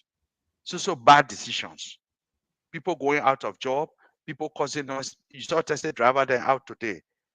But all of these things, one thing we should know, 90% of the people President Boakai brought into his government were in Ellen government. So to see them doing this kind of mistake, it's so disheartening that people who should have experience behaving like they're learning. So we already have that experience. We are going to be able to fix the mistakes that they are doing. That's why we're planning, and our planning is based on evidence. That's why we call evidence-based policy planning. What we know will succeed in the Liberian context. Thank you. Paul. Well, thank you, Dr. Sheriff. I just want to follow up on what Jamal just asked. I know there was ANC landlord that mobile party and the current foreign minister party did request for some information from NEC. Have ANC ever received any feedback from NEC regarding the situation of the voter registration and also the ballot paper that they requested for to do their own forensic test to see how come they got this 1%? Have you guys ever received any feedback from NEC? I would need to check that records because I was out of the country. I was in the UK, so what I participated in, it was a discussion on whether we should even fight or not. And so we did our assessment and said it wasn't worth fighting. So you go over the papers, you come back, you file a petition, start to fight. You could use that money and that time to build systems and structures in the county to prepare for 2029. That's past. Let this obstacle move from before us. 40 years of experience that it is demonstrating. So let it go. Oh, the ball get good hard for the country. It ended in 2023. The Pape get experience. It will end in 2029. Dr. Sharif. Yeah, let me. Sharif, I just want to say something about. I think it was President King back in the 1920s when that happened. And 1927. With this same thing, if ANC as a party does not push for electoral reform, do you think that this could happen again in 2029? Yes, it could repeat, and that's the reason why I'm discussing security. You see, the issue of a third party handling Liberian nationals, Liberian citizens database is very, very troubling because we are migrating gradually to electronic supported kind of voting system. So the passport, the national ID card, the vehicle registration, and the licensing, all of this should be under the control of the national security. So, and that's the reason why I'm saying the intelligence service of this country need to manage the data. And so I am saying under an ANC-led government, we will have a national security directorate which will manage the details, the biodata of Liberian citizens. We are sending a message to this government. Anything that will risk the national security of this country through exposing people's personal data to a third party, they should expect that we're taking them to ECOWAS court. Okay. And if we not get a result in ECOWAS court, we are going to go to AU court. But we'll start first by filing to the Supreme Court because that's where the procedure takes. That's the procedure. But we're warning them. Point of information. Yeah. Yeah, point of information. I just heard my colleague just asked one question, which is opportunity. He said that Dr. Muniba and this lady that now foreign ministers, including ANCs, requested for some information from from the Election Commission. To answer that question, from my own view, is this. Those two people that joined ANC, where are they today, Mr. Paul Chilope? Immediately, the ladies were given a bigger position. Since they gave her a bigger position, she disassociated herself with that request immediately. USA, you know that.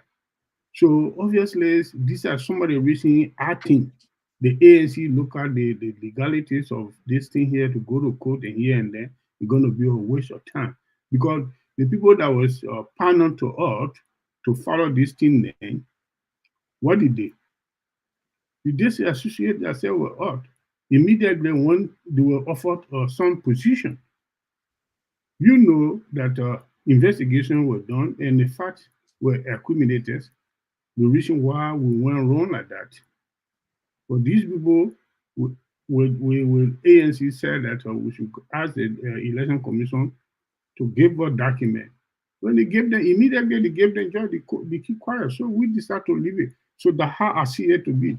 And I think that they were right to just forget about the legalities of this thing here and start planning for tomorrow for next election. Okay. That's what I can say in this here. Thank you. Linford, I got some questions for Dr. Sherry. Dr. Sherry, we want to take a quick Yeah, break after to, Linford questions. So, yeah, go on, Linford. Then we'll take a quick break, come back, and we'll ask some for continue. Thank you. Linford, go on. Linford, you're mute. Linford, we're not hearing you. Unmute yourself, Linford. We don't hear you. Okay, like I said, I think we've been very unfriendly with our viewers today. So we need to recognize them. So they'll come back on Friday. Oh, today Tuesday, right? Yeah, so they'll come back on Friday. Yeah, I see Amos Day. He's watching from Maryland County, Kai Chebo, Abraham Dennis, Solomon Donzo, Adamai, Cherie, Christian, Sibley Jackson, Mish Johansson is also watching, and first of all, we see Eva Worm, Wanty Clark, yes, another strong ANC supporter from my state, Texas, and Houston to be specific, and Bidel, Joey, a lot of them. So Philip Kate and Ruben Waki, Valentine Pine, DJ Champagne, Prince Toby. And of course, our man Pataki is watching. But for those of you whose names I didn't mention, that means, there's a long list, so I need to scroll up and struggle that. But you all welcome, be a part of the Bottom Line Liberia discussions. What we want you to do now is to share the show. Let me go to Dr. Sheriff quickly. The economy, because good government also involves the economy. Yeah. You have a country whose budget is framed, and in that budget, they expect that 75% of the budget will be supported by, please help me, by begging. And the other 25%, they will hustle it. They not show off it, but they will hustle it, so to speak. Now, Jeremy, how do you see an ANC coming to power under this kind of system with all the promises that you guys are making that, okay, when we come, we'll do this, we'll do that. You do not have that budget. You do not have the what can I say?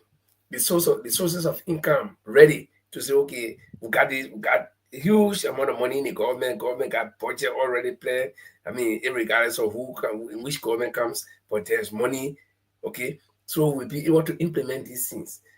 And then you come with all these fun talks. Are you going to start from scratch? There are other people who came and said the same thing, but now they are saying, okay, yeah, even though we told you all these things, but manage your expectation, we're going to go back. Our budget, we want 75% to be sponsored by other people, and we will hustle the last 25%. So is this how it's going to be under the ANC, or where do you start from if you come to power? Thank you, Linford. This is where we talk about preparation, right? We have observed the way Liberia being governed. Um, if you look at our trade deficit, let me explain it. How much people buy from you and how much you buying from people. So the trade deficit between Liberia and other countries is in billions. So how do we close that trade deficit to be able to get money? Let's look at the extractive minerals. The people making concession agreements and giving Liberia 20 million, 50 million. When they carry to the international market, they are making billions. We are going to review concession agreements. And when we review those concession agreements, Liberia is having a percentage. So, for example, if gold, a company comes into Liberia, they want to do gold. If they are bringing everything, we can give them 45% or 40%. The government of Liberia takes 45%, and the remaining 10%, we sell it to other Liberians. So we are able to generate enough resources. Through that, if that revenue, that gold is sold on international market, that turnover, you make more. I'll give you an example. In 2023, there was an argument between the European Union, between Ivory Coast and Ghana on cocoa. That is where they get their cocoa from to produce chocolate in Europe. So the argument went on. Then Ghana and Ivory Coast said they will open a chocolate factory. They are no more exporting to Europe. Guess what happened? What Ghana then were getting, Ghana and Ivory Coast were getting 50 to, let's say, 100 million. The annual revenue turnover was 100 billion. Go and check the records. We did analysis on that. So we know that when you are producing, so we will not allow 100% exportation of raw materials. You have to start the processing. For example, if you start to cut diamond and polish in Liberia, you are giving more jobs to Liberians, you are bringing more money into the economy, and the central bank reserve will increase. So the trade deficit, okay, by the let time me get hold you there. This will be my last follow up, or then I'll give chance to my colleague. Yeah, that's a good idea. No, in fact, that's why I think that's why if you go to the Freeport of Monrovia from the tower days, they have somewhere called the Industrial Free Zone Authority, where no material should have left this country unprocessed to add value to create job for our people. But that area remains dormant even until today. But there is one problem associated with that. In a country like Liberia, like let's say ANC wins today, the Unity Party is packing up. They are going to clear almost everything, every little resource, money that was left. They're going to clear everything and carry it. Now, the ANC government takes over from day one with all the big vision to start running from the ground. But when you go look in the coffers, nothing there. More anyway, as we're talking, you take over January 1st or January 2nd, then we know January 3rd is January 30. People, your new government now will start to pay civil servant. But when it comes to no money, it turns to no money. So you have these companies that are coming and you want to be stringent on them. You say, okay, you got to do this before we can allow you to operate. And the company says, okay, we'll go in. And then you don't have money to pay your civil servant. You see where they can arm twist the government, and then the government will have to succumb into making some of these bad decisions. So how are you going to get around that? Okay, so let me explain to you. That is where we call policy planning. In the first place, if your investment portfolio is 100 billion or million, we will have a cutoff line for any new companies that come in. But for the companies that already exist in Liberia, we have 3 months to prepare to take over governance, right? There are structures we would have put in place. I dare them to steal money and carry. The moment we are sworn in, we close the border. we start our anti-corruption drive straight away that day. If you know you finish stealing, which hunt? Come and negotiate with the government, return some money, straight away, then we start to look at your case. People who know me, who have interacted with me, know that Sherry can laugh, but I don't joke. I show the Liberian people your lives will change as of the 1st of January or the 20th of January 2030. Hold me to account. We will change your lives. Money will be there. I challenge this government to empty the coffer. That game that happened between they and CDC, oh, that they amount were there, no, that not they one were there. It happened similarly between Judy Bryan and Ellen. We will not let that game play. And that is why watch my leadership when I'm elected as chairman of the ANC. See whether I will allow corruption. Then you will know whether corruption will be allowed at national level. Because we will generate money. Mr. Dollar Wismore. So Dr. Sherry, are you running as chairman of the ANC? Oh, yes. You sound like you're a political leader of ANC because you sound no. What I'm trying to say, the chairman is the voice of the policies of the government that is coming in place. You can't have Cummins running to this radio station, that radio station, that radio station. I am there to propagate the policies of the incoming government. Okay, we did not. We are government in waiting. ANC is a government in waiting. We're not opposition. We have changed from being opposition to a government in waiting. So what Mr. Cummins is doing, we meet on different issues and look at the policies for different things that will be implemented for Liberia. I am there because the chairman of the party, if he does not speak the policies of their government incoming, people will not know it. Okay. So I'm speaking the voice of the party that ANC will deliver. We in terms of delivery, we are basing on evidence based. We're not bringing something like the president go cash how they call war crime court just because they wanted Prince Johnson to die. They say we come and get war crime court. Now Prince Johnson died, no war crime court. Paul, okay, Paul, these people, very ungrateful people. Please allow me to finish. This government, that's why they said they would dance with devil. That's why they came with dragon catching fire everywhere. But guess what? We finish putting that fire off. 2030, as of January 20, you will see the president going home quietly with only 2 cars behind him. Jeremiah Kunda, businessman, he will go do business. Okay then. Thank you. Paul. Information, Jimmy, please allow me to. What's your information? Yeah. Go on. I'm so eager to ask Mr. Seri this wonderful question here. I thought you were giving information. You said point of information. You give all information. Okay. Let me just please ask this question here, please. Okay, ask your question, please. Go on. Are you ANC will not be like Unity Party because Unity Party, when they were yearning for the office, they said that look at people dying in Kema, look at people dying in Nimba, look at people in the container.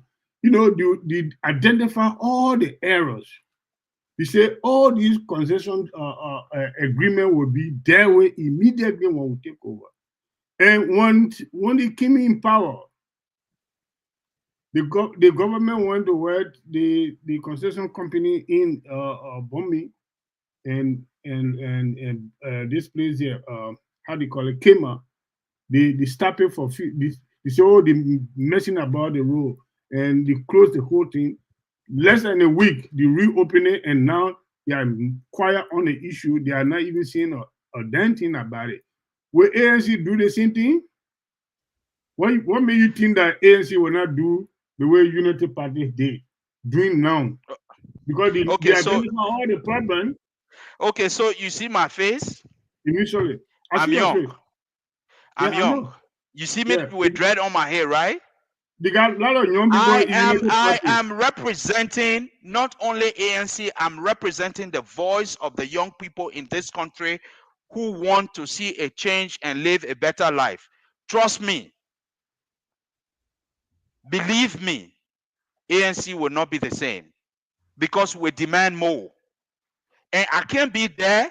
People that I'm interacting with, not like Mo Ali and even Jeremiah Kun, our brother, then that young people, all these guys, they said now they're not doing nothing.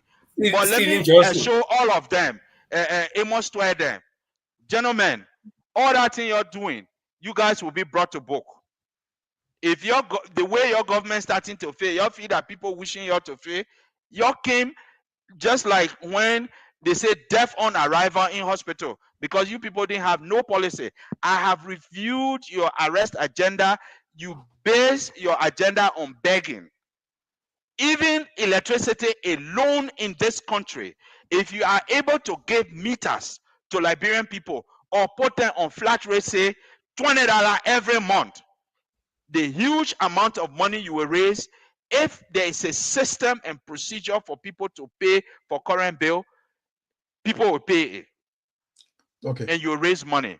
You don't need a minister having $100,000 car. Why he can't buy it for himself? Why all these very poor people? They jumping in the street, some of them. From before they were born, the food they ate, the government of Liberia money. The hospital they went, they bond them to pay for them, the government of Liberia money. They inherit everything from government of Liberia. So they believe that political hegemony, the ruling elite, they must remain in power. Good luck. We will kick you out. The shame that makes George Weah badly, that it coming cashier in 2029. Take it from me. We're coming for you.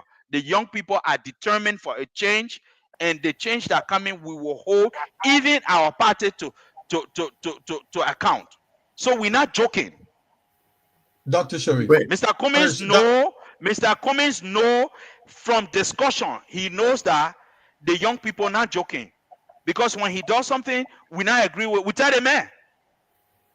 Okay, Dr. Sharif. So he knows that coming to leadership means you are serving the interests of the young people in Liberia, because all the other people, how will you be giving leadership to somebody 75 plus? Look at 80 years. That man, he can live another 30 years. His person said he will not feel it. Okay, but if I'm giving some responsibility, we do something, I stay here. I ain't go nowhere. Okay. Sharif. Dr. Sharif. Yes. Yeah, Dr. Sharif, I just want to throw this in there. I'll let your enthusiasm in this for the young people and the way forward of Liberia.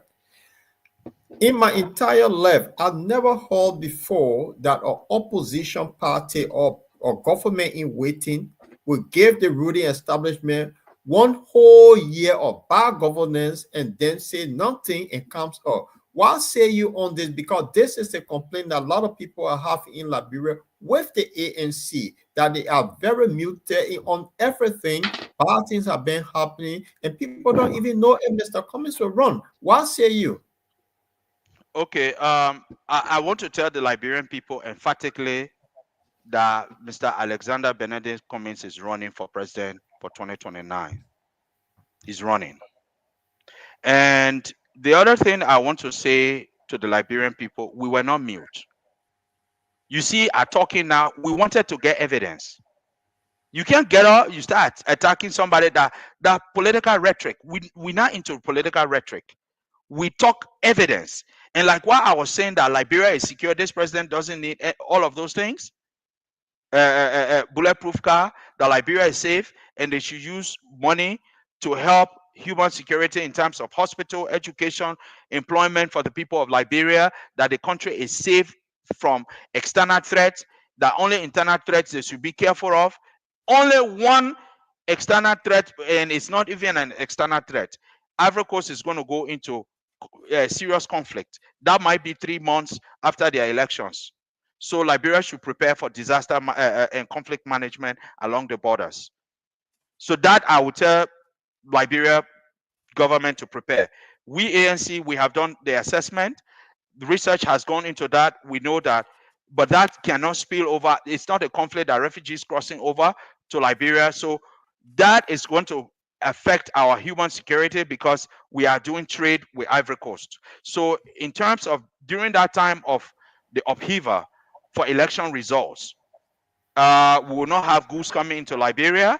So that is going to slow down. So we need to have a strategic plan in this country. But I know this government, they will lie. Each time I talk that the time they can be hurrying up to bring out coke data, I challenge the central bank governor. If you know that he know both, he know the job, he must call me up for us to appear, for us to talk. Let me sink their whole financial policy that they lying to Liberian people, they not get nothing. I challenge Ngafwan to come, the finance minister, let them come together, the economic team, to talk with me about the future and the economy of Liberia, that they're lying to us. They're not doing nothing. These people are fake. The only person that working in few, that the foreign minister, that lady working small. So Dr. Sharif, Dr. Sharif, yes, you won the chairmanship of ANC. What are the possibility of you winning this seat? Because I know there's somebody else will be challenging you too. What are the possibility looking at the young people in the party? Tell us, are you going to win this seat? The possibility is somebody not challenging me. I challenging somebody because there's an incumbent. In fact, Anthony Oreshogu is my brother. He's been in chairmanship position and around it for 20 years. Since from CDC time in 2005, he failed to win presidency. So Joy, we are asking, and the rest of the party asking to leave in 2011. So we were believing in him that, oh, it was unfair to him. So we formed ANC. So the man came again in 2017, he failed woefully. And he was given a breather to reflect and see what he can do and be a good political advisor. He failed again in 2023. But he still has skills, but that skills is not for chairmanship. Now he has to be taking on different position as maybe an advisor for other things, but not chairmanship. I tell you, you can't keep doing the same thing and expect different result. Albert Einstein said that. And the people of ANC and Liberia believe that there's time for change. If we want to win elections, we can't go with the same team. You can't go one team over and over the feeling they can't win. Then you won't carry the same team. I played football before. So that's the basis. You can do an opinion polling around the country with ANC structures. They will tell you. And even my brother said no, that he not winning again. He has said, in fact, I overheard that he has said just made a few days ago that he talking say he not even want to run again. All right then. Yeah, Orishogu talking say he now want to run again for chairman because he sees that he's going to lose. So he now want to go into all of those strenuous things because he's going to lose. So he's a wise man. He's a wise man. So I think he's not going to run. Yeah. Dr. Sharif, thank you very much. You are truly highlight a lot of stuff. What you said here today, literally, they are not new to Liberians. We've heard over the years, nice things, non-political gimmicks. Non-political statements. You make good points here that any policymaker want to listen to, any Liberian want to listen to. But the point of the matter is, what is the level of ANC in terms of opinion poll in the country? Tell me ANC position right now, comparatively with the two political parties like CDC and Unity Party. Because before you talk about all the nice things you are saying, where is ANC in Liberia in the political landscape at the moment? Okay, thank you so much. The question you asked, could you ask me this question again in January 2026 for me to give you an answer? Because we are yet to do opinion polling. So we can't give, I can't generate data to give you from my head. We ANC at this time, that's not ANC yesterday. Mr. Dr. Sharif, Dr. Sharif. Wait, let me just finish. ANC yesterday and ANC today, we don't want to cook data like the central bank governor. When I said inflation, he came back and say because the president face rule, the road and the president facing. So inflation came down from 12.5% to 9.9%. I challenge him, let him show me when they've been doing this. It's when I talk on T-Max show that they're not doing it, that the time they talk it. Even the president knew that his central bank governor can lie. That how he said on Independence Day, he gave the vice president for the 5 days to be able to get back to him on the price of goods in the country. This is to tell you that these people, they are listening to ANC. If you go back to March 12th, I appear on Punch FM. What I said is what the president did. So they listen to us. Look, ANC is having an impact. Yeah, okay. That's but the we question. have not done opinion polling. We have to do what we call social media analysis. You know what Paul just said, my colleague Paul said a couple of minutes ago concerning ANC has been very silent. About a year and a half ago, we got to issues that are affecting Liberia, the issue on the bread and butter issue in Liberia. We expect you speaking with, eloquently about issues in Liberia, how the young people coming to kick out the old folks and change the dynamics in our country.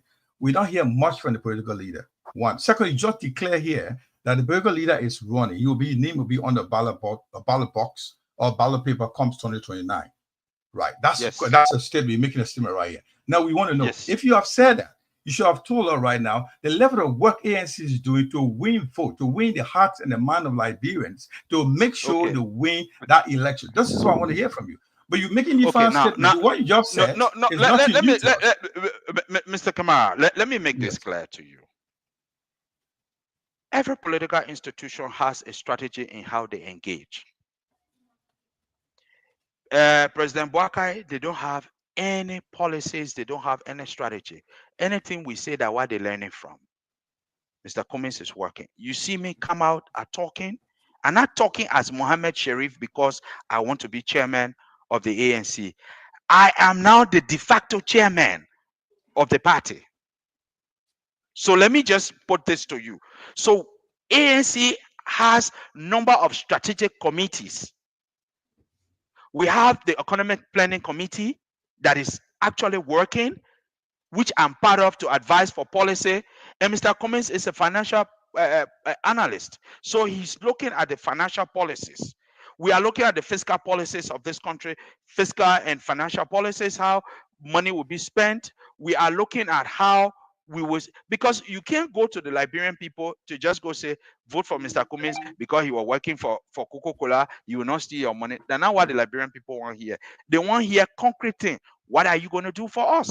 So we are now interpreting to the Liberian people how we will be able to manage their economy, how we'll be able to change their lives with the God-endowed resources they have, without oppressing them and removing them because you belong to CDC, you belong to that party, you belong to that party. We're now up to that.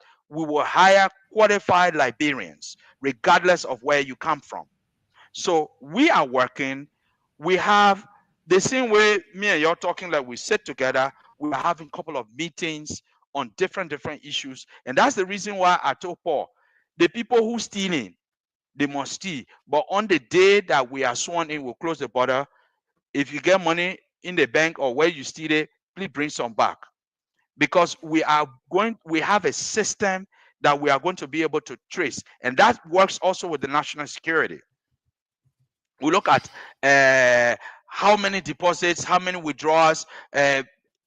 Look, the banking world is so easy to catch rogues.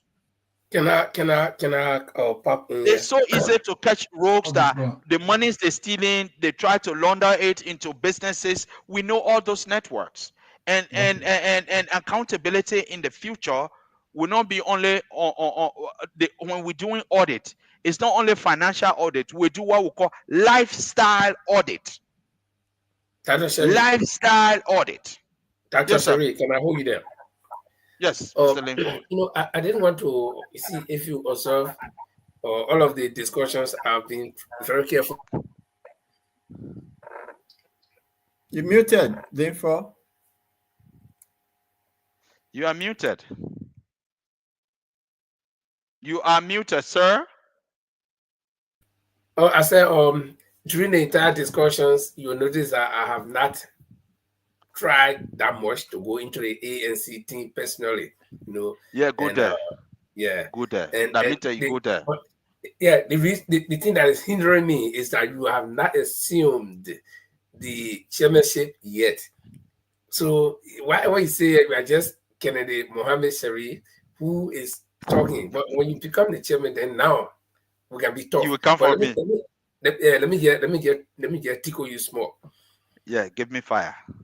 The past ANC, in my opinion, as a journalist and as a supporter of Mr. Cummings, that I'm not a member of the ANC because I do not become a member of a political party due to my career. No, I do not. I support candidates who I believe in. But I found out that the hegemony, the top guys in the past CPP,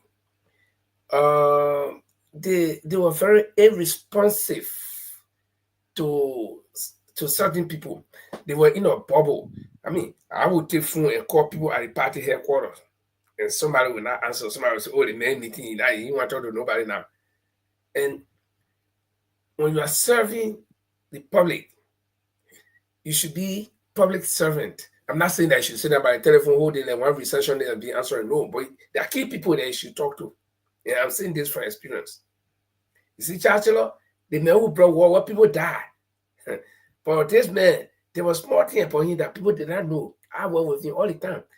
Taylor will know people, certain people that Mohammed Sharif, who called that Mohammed, wait, why are you doing so? Let me tell you Mohammed for 1 minute. There are key people who, when they reach out to you, there is something that they want to tell you or something they heard they want to inform you about. But in our past CPP, it was not the case. People were in a bubble. People felt that they dare not, they can't, they want to talk to anybody. And I don't want to call names, but some of them are very, very close friends to me from the past. I know them very well. But let me ask you, should you win the chairmanship of the ANC district? 2 questions into one. Yeah. Is the ANC looking forward to forming a coalition, given the political landscape in Liberia now over the years that one party can just stand up and win like that? Is the ANC considering that? One. The second question is, which is hypothetical, it has not happened yet, but do you think you're going to form a structure where the whole ANC will not just be run in the city of Monrovia, where you sit down there, everybody dress in the morning, go sit down in the party headquarters, from there they go home. What happens in the Lee War countries, nobody cares, but the party is running in Liberia with telephone calls. Is that how you intend to do it? So those 2 questions, can you talk to them for me, please? Okay, I will start with the last one before I come to the first one. Right now, before you answer, I want to add on Lanford's last question so you can answer both. I beg, please. Okay. Yes, sir. Yeah. To get straight to Lanford's last question. So I would like to know, how are you going to relate to your rural counties party chairmanships and things? How are you going to run there? So in case you become the national party chairman of ANC, how are you going to work with them? How are you going to run the system in the rural area? Okay, thank you so much. You see, there's something called leadership. There are 2 ways somebody can be a leader. You can be a born leader, and there are other people who are trained leaders, man-made leaders. When you are a born leader, you naturally connect with people. You naturally understand the problem of the people. I've served as a human rights advocate in Liberia for quite some time, at least over 15 years. I go to people and meet the different counties. There's no county in this Liberia or no district in this country, Liberia, we say Sherina reached there. If you want photos, I can send it with my human rights outreach. Currently, every county, I talk to the youth chair, I talk to the leadership, and I talk to influential people in each of those counties. I throw a challenge to you people. text me if I will not respond. There are people who can testify that when you call me, if I don't pick up that moment, I'll come back and call you back. If you text me, if I'm not there, I'll text you back. I reach out to all of the people in the various counties, and we are reorganizing the various structures, even at district level. We are structuring even small cells to reach out to people, the women, the youth, the community people. So I have set a whole system wherein we will visit, we will work with people. I don't want county chairs to be people who will just sit down in the county seat. I want people who will reach out. And that's the reason why I have proposed that all the county chairs will be paid. The reason is when I'm elected, they are receiving salary remuneration. They find it as a job, not only working for your party, but you are paid because you need incentive. The people need to live. Secondly, so based on their performance, they will get remuneration. The other thing is, I said, because we want to get rid of the old system, some of these young people who already have first degree, will send them out to go to 1 year masters, 18 months masters after I've been elected as chair of the party. At the same time, we will give opportunity to people in the counties in community colleges. And I will personally be overseeing some of those things. I will visit those places. Somebody asked where the money will come from. The money will come from the Liberian people. They seen where Buakai was begging until he won election. I will beg to raise money. And tonight, sir, I will beg people who want to see us do more research and bring evidence of what is happening to support, because appearing on this radio, on this platform there and doing all of this is not free. Somebody somewhere paid for me. And I want to appear on more radios. So Liberian people are generous people. They will help. Now, coming back to the question of, is ANC going to form coalition? Is it going to build relationships? Yes, we are studying that. It's something that we are studying critically because we believe that one party can win, but we don't want to align ourselves with the wrong team. We have to align ourselves with people who have similar vision and are prepared to work with us. So yes, we are studying that. I cannot emphatically say which institutions we are going to work with, but yes, we are considering working with other institutions. Okay, because that's this is a about good confession. Liberia. That's a people. I beg you, let me just stick this one in small. It's like you're sewing clothes, and then you see after you finish, you see that small hole you need to stitch it up. Yeah, come on. Now, choosing from the past or CPP, okay, where it was open that you got to go to convention or you got to go to I call it voters perception survey and all these things, and then people created things. So how is the CPP planning at this time if they're going into any coalition? What strategy are they inventing? Is it going to be the old model where you got to be open? Oh, gentlemen, your can will be asking you what to do, or is it ANC?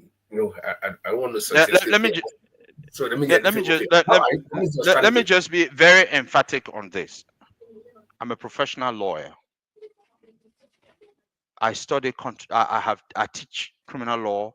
I've taught different laws. Not only in Liberia, in England. I've been an advisor to the state mayor. I've been holding positions in England, so I have experience. We have learned from the CPP model what worked and what didn't work well. CPP does not exist anymore. That is ended. Liberty Party gone their way. Yombli Kanga, the Senate Pro Tem, finished taking her party. That's okay. We have ANC standing now as a political party of its own. But what I can say to you is this. Whatever arrangements that are going to be made, the terms and conditions will be clear. Who will do what at which time and where, and which role each institution will be playing. I cannot preempt right now the position of ANC in those kind of arrangements.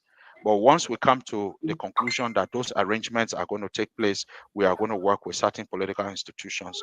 We are going to make the terms and conditions of the agreement very clear. So let's wait and see. Ask me this same question in 2028 January. I'll be able to present a document to you to tell you that this is how in 2025 you asked me this question, and this is the result of the question. But at this time, we are carefully examining any relationship we want to do. Who are the people we want to work with? We don't want to work with people that the Liberian people don't want to see. Just because we want to have numbers, no. We are working for the Liberian people. We listen to what the Liberian people say and how they want us to work. Guys, thank you very much. We want to take a quick break. We'll come back. We'll give a couple of points to, couple of questions. A couple of questions. I don't know how far I want to go. If the guests can allow to stay with us for a couple of minutes, then let's take a quick break and come back, and we will ask one or two questions. And if we also take questions for our those who are listening to us right now, if you got questions, if you can call, you can also call. Let us know you want to call. We can give you the time to open the line so you can speak to ask your question to our guest. So we'll take a quick break. I'll come back. Through trials and tribulations, you have prevailed. The spirit is unbreakable, never derailed. With a rich heritage and culture and grace, Liberia, you are the land where you grace.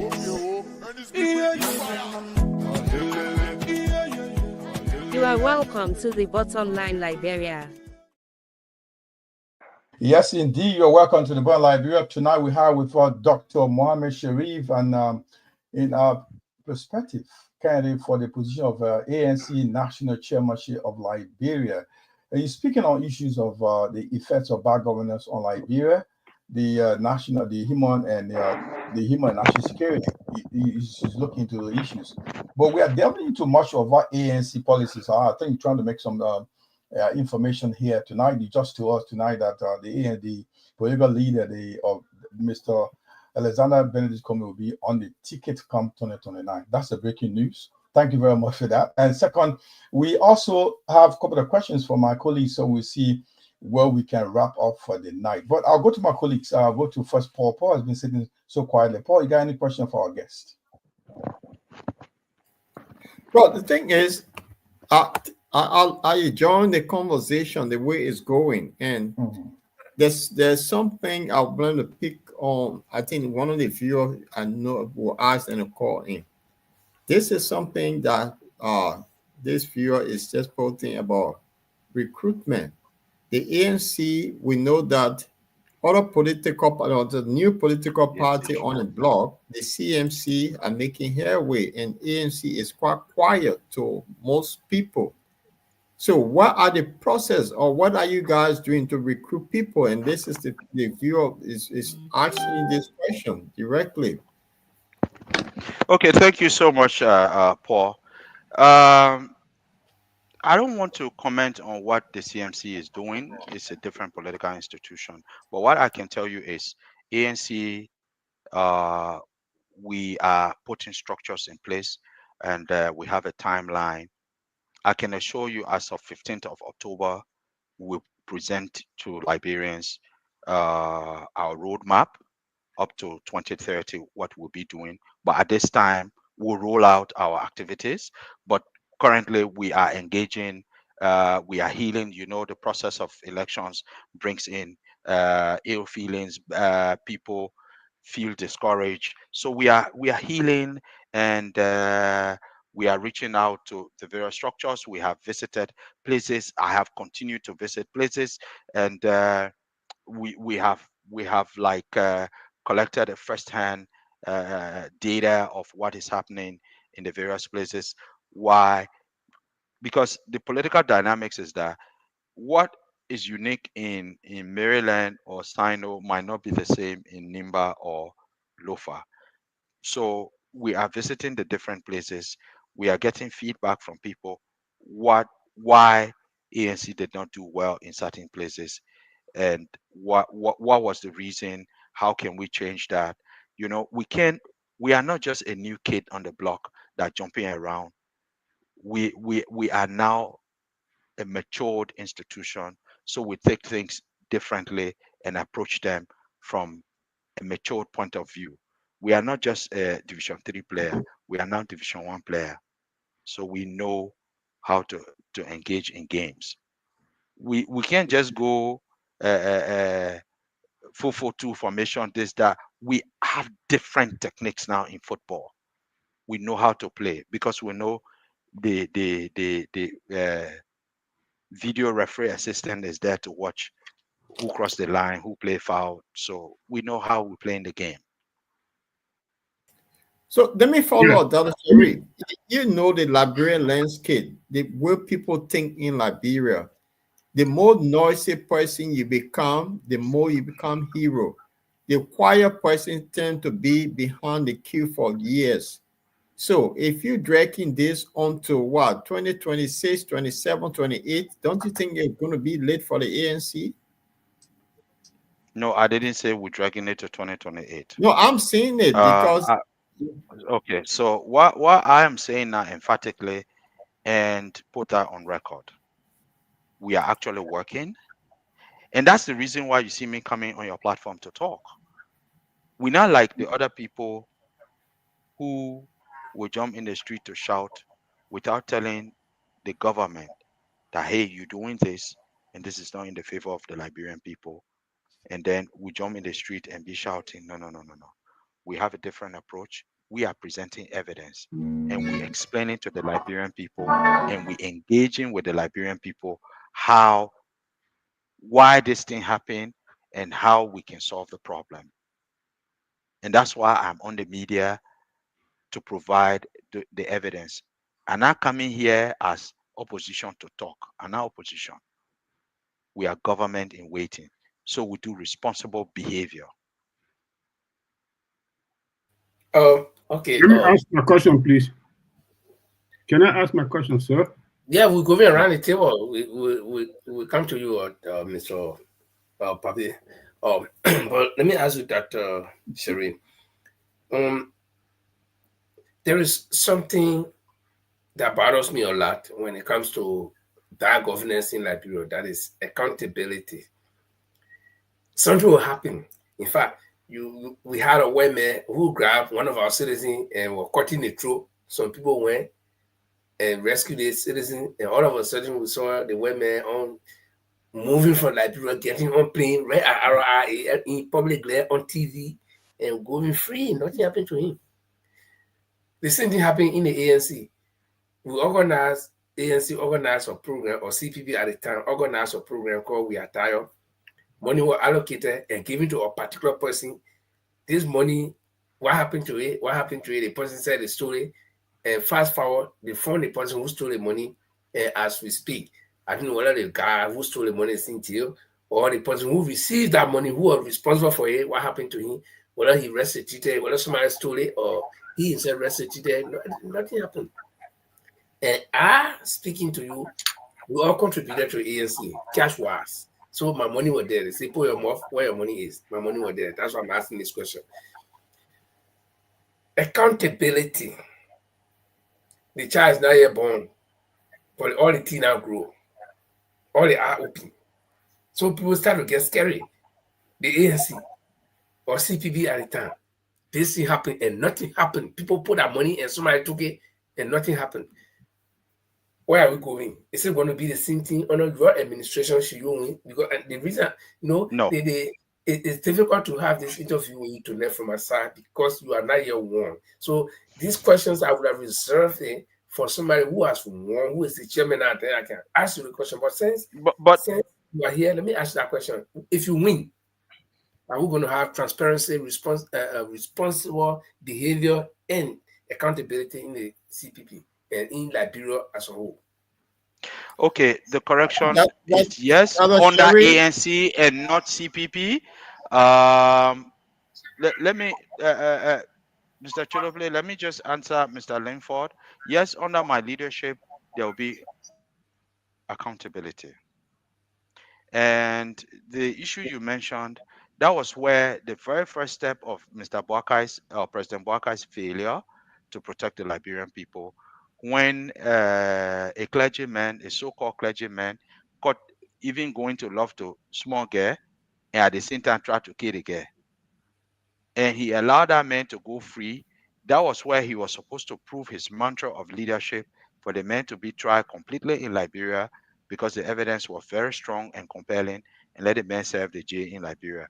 But anyhow, that is part of the judicial system.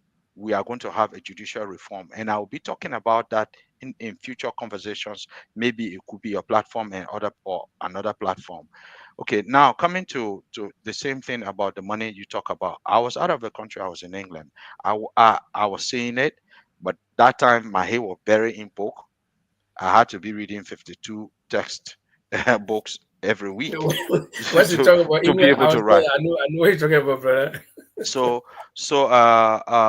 what happened with that ANC money with Tire, this that the man who was in charge of Witaya now representing you at UN. I have a caller on the line for Dr. Sharif. Yes. Yeah, caller. I have a caller on the line for you, Doc. Caller, where you calling from? Give your name and ask a question. Okay, let me say a pleasant good evening. My name is Augustus Katume, playing from Germany. Can you hear me? Yes. Yeah, we can hear you loud and clear. Okay, I have a few things to say to Dr. Mohammed Sharif. Dr. Sharif, thank you for joining the show, and thanks for your contribution to Liberia and to the ANC. Some of the things I have to discuss literally will have to do with the ANC, because your conversation has centered around your ambition for the chairmanship of the party. I listened to you, and a couple of questions were posed to you by the team here. And what I sense is, I sense that Dr. Sharif is looking forward to becoming the chairman of the ANC, and based on that, he is not willing to provide sufficient information, has been asked as questions in regards to what has the ANC done as taking in case studies some of the failures in their strategies and to their current development, or what are the events. Let's take you from the ANC becoming chair in one of the presidential elections. Those data are there. If you have those data already, what plan have you made so that you don't have such a failure of not becoming the chair or the second, or becoming a winner from any presidential election or any election in Liberia? That question was repeated not by one person on this platform, but almost all of the people buttressed the same question in different forms.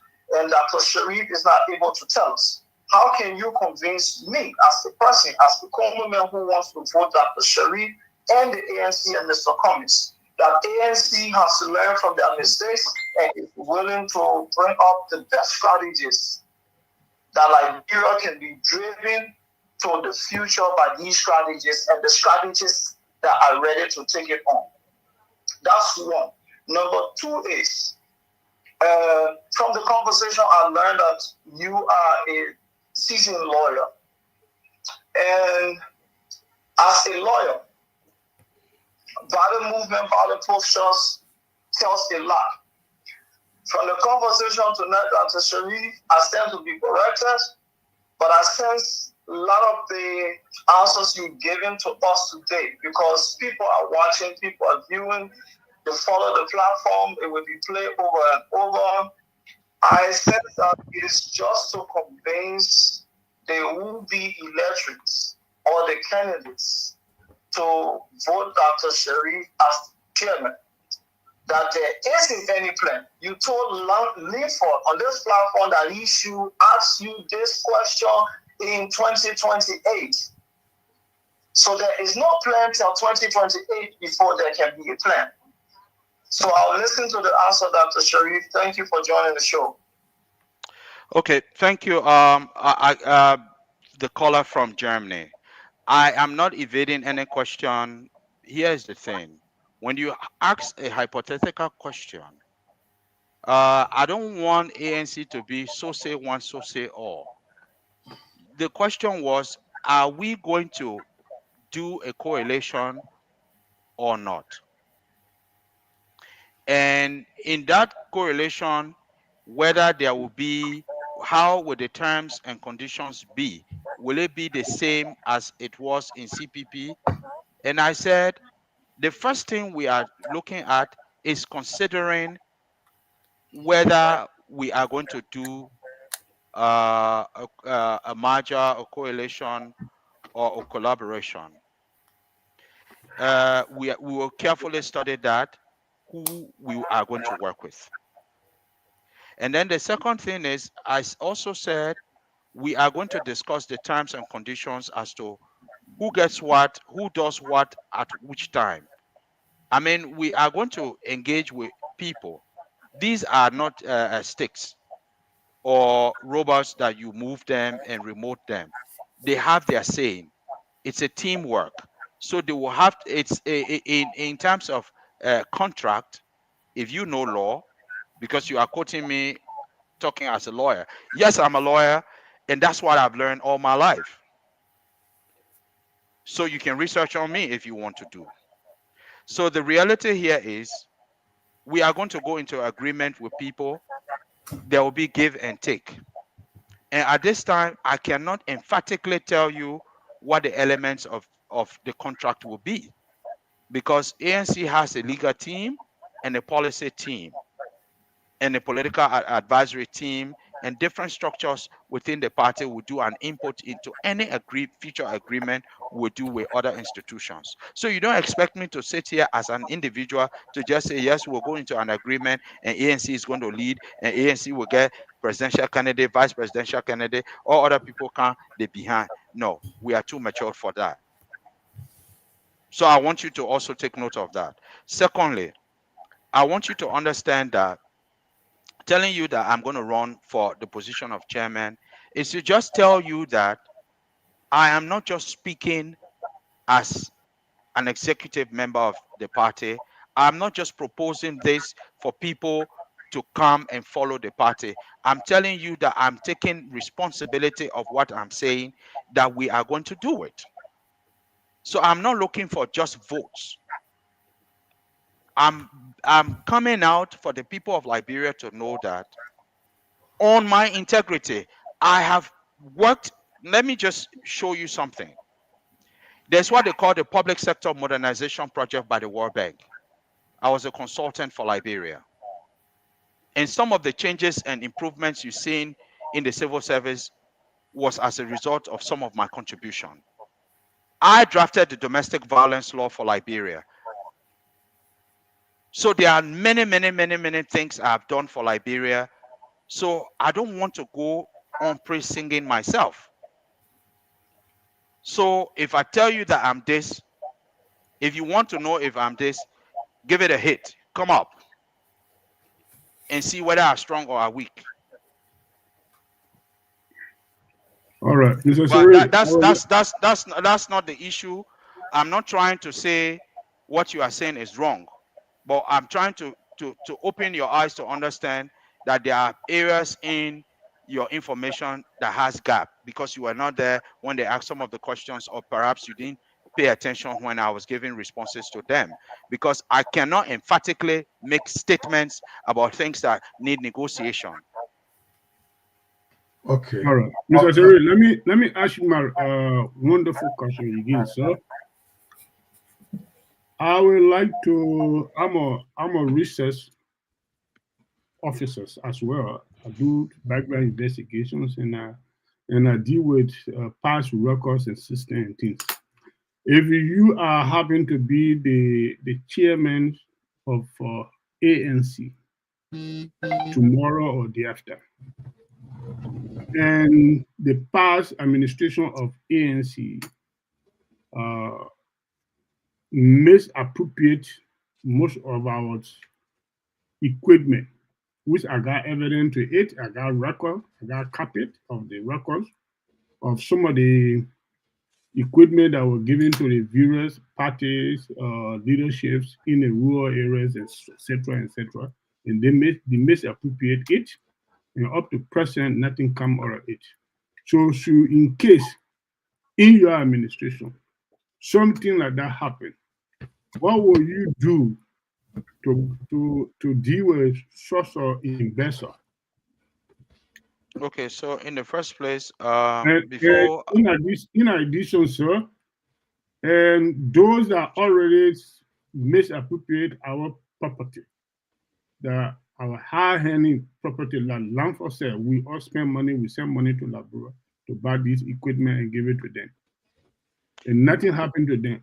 Will we stay pre-charged then, or you gonna let it go and concentrate on the unity? That's my question. okay, thank you so much. I will answer the last question, then I come to the first one.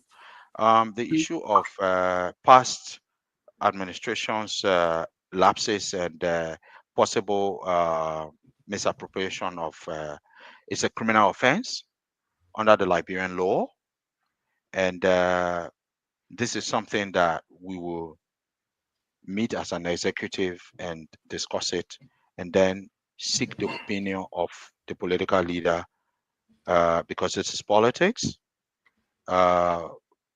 There's law and there's politics, and then something can be legal but not expedient.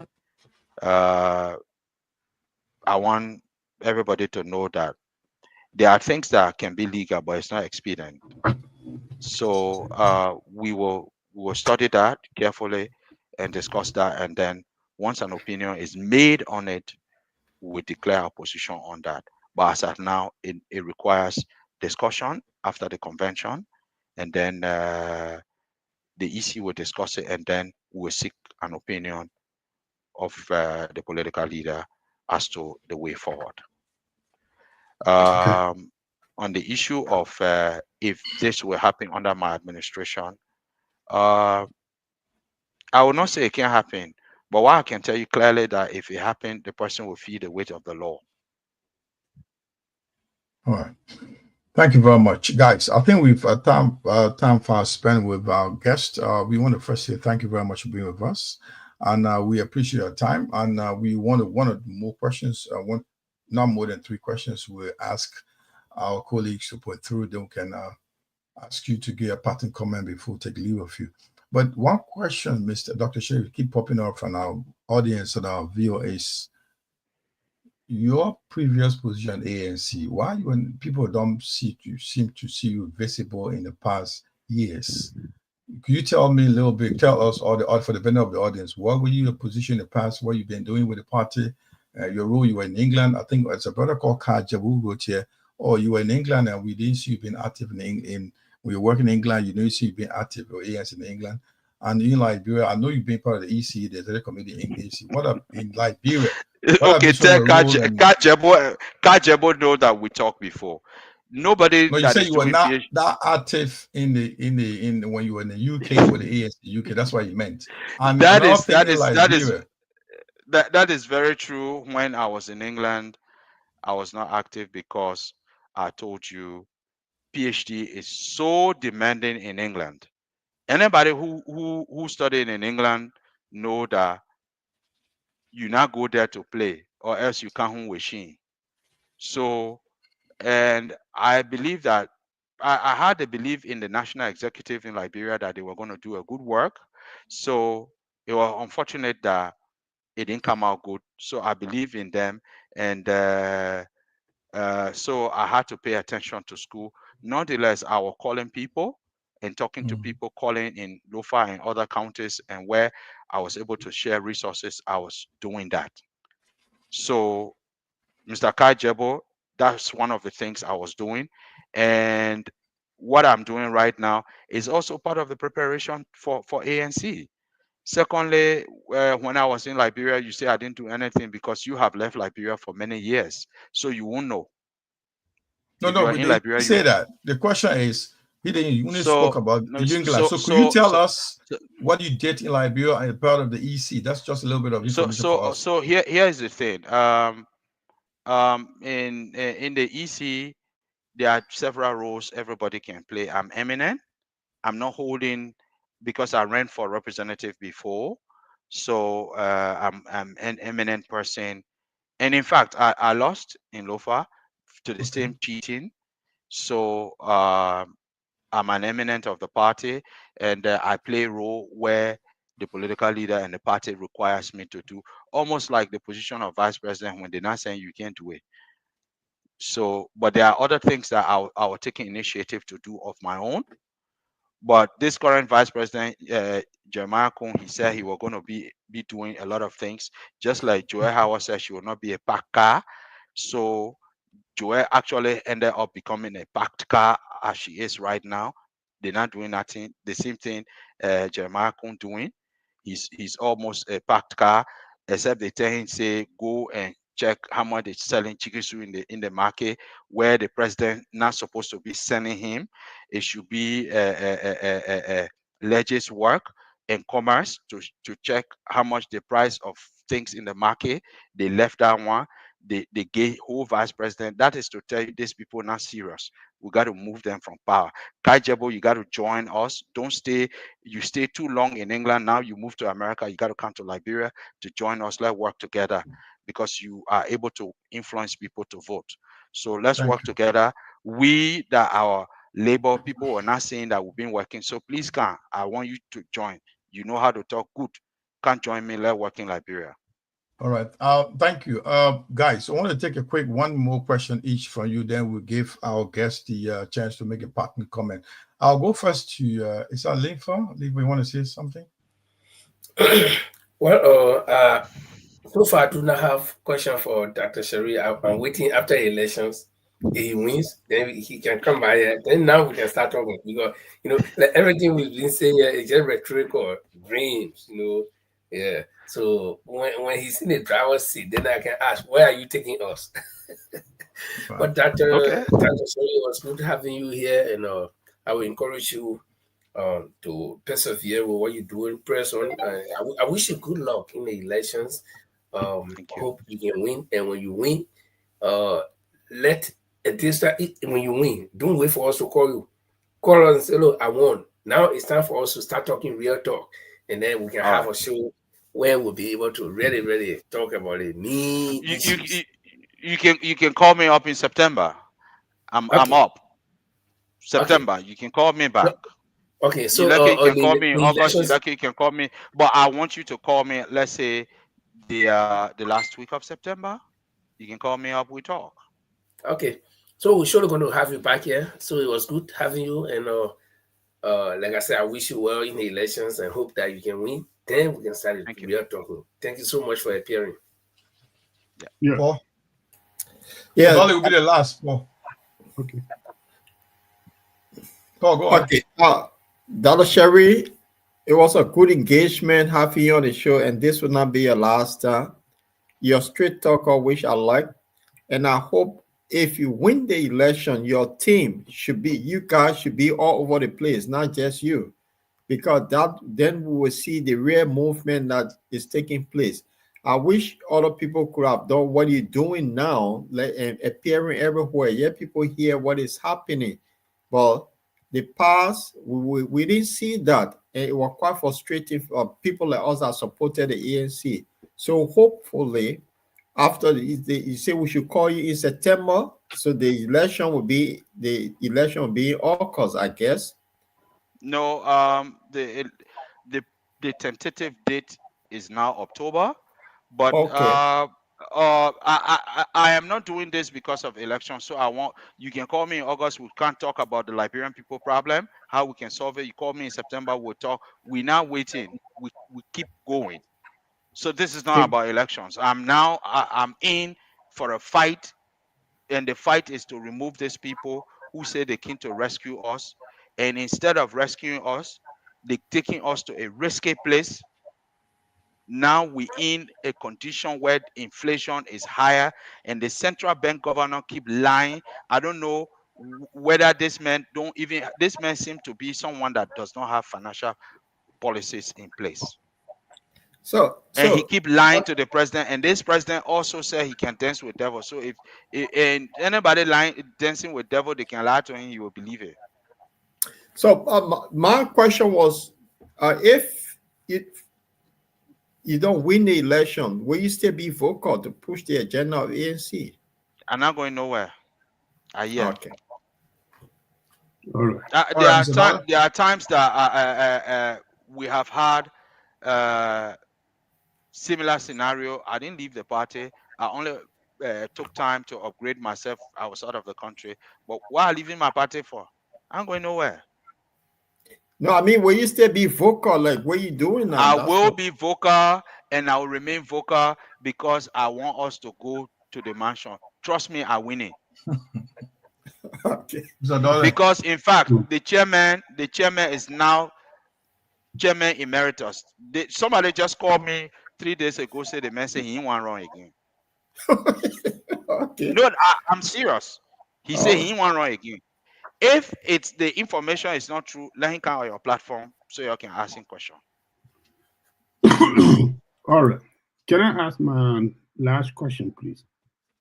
Yes. Mr. Seri, thank you very much for coming to this wonderful platform. Bottom line is a realities talk show. How we see things and how we talk it. We're not looking for nobody personal favor. We just want to make sure that the right thing be done in our country, because the countries of Liberia have suffered enough in the hand of incompetent politicians. So that's the reason why whatever we see happening wrongly, whoever he can be, our own brother, our own sisters, our own daughter, we will tell you the truth. You either take it, you leave it at your business. Because we're not looking for no personal favor from anyone. I would like to ask you, you being a permanent member of ANC, have you met up with all your necessary financial obligation, like a membership due up to date before running to become the party chair? If yes, let me just give you this answer. I'm not behind for any payment. So if you if it does exist, maybe that 1 or 2 months or few months, but you can call the financial secretary, they will tell you, say I'm up to date. So I'm in good standing with the party as far as my records are concerned. Thank you. Secondly, do you have a good relationship with your party leaders? I'm in good relationship with everybody. I just said me and Mr. Kumi is working together. The chairman, his mom passed away. I called him. Apparently, he was busy. I sent him a text to sympathize with him. I talked with other people from the party. You know, as usual, you people are saying sometimes people don't pick up calls. So it's a tradition that we will break. But yes, I'm in good relationship with everybody. Thank you very much. I'll rest my case.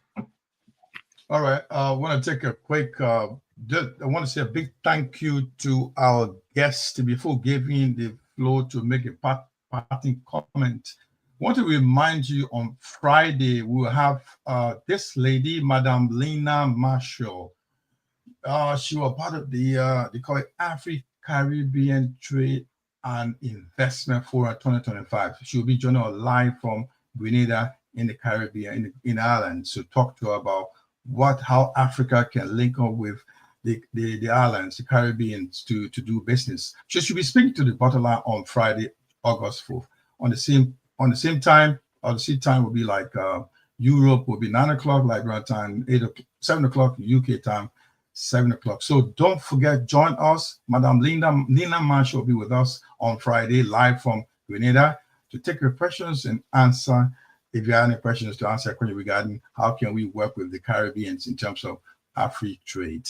So until we will give our guest the floor to give her his parting comment, Dr. Sherry wants to once again thank you for joining us on the bottom line the first time of this kind.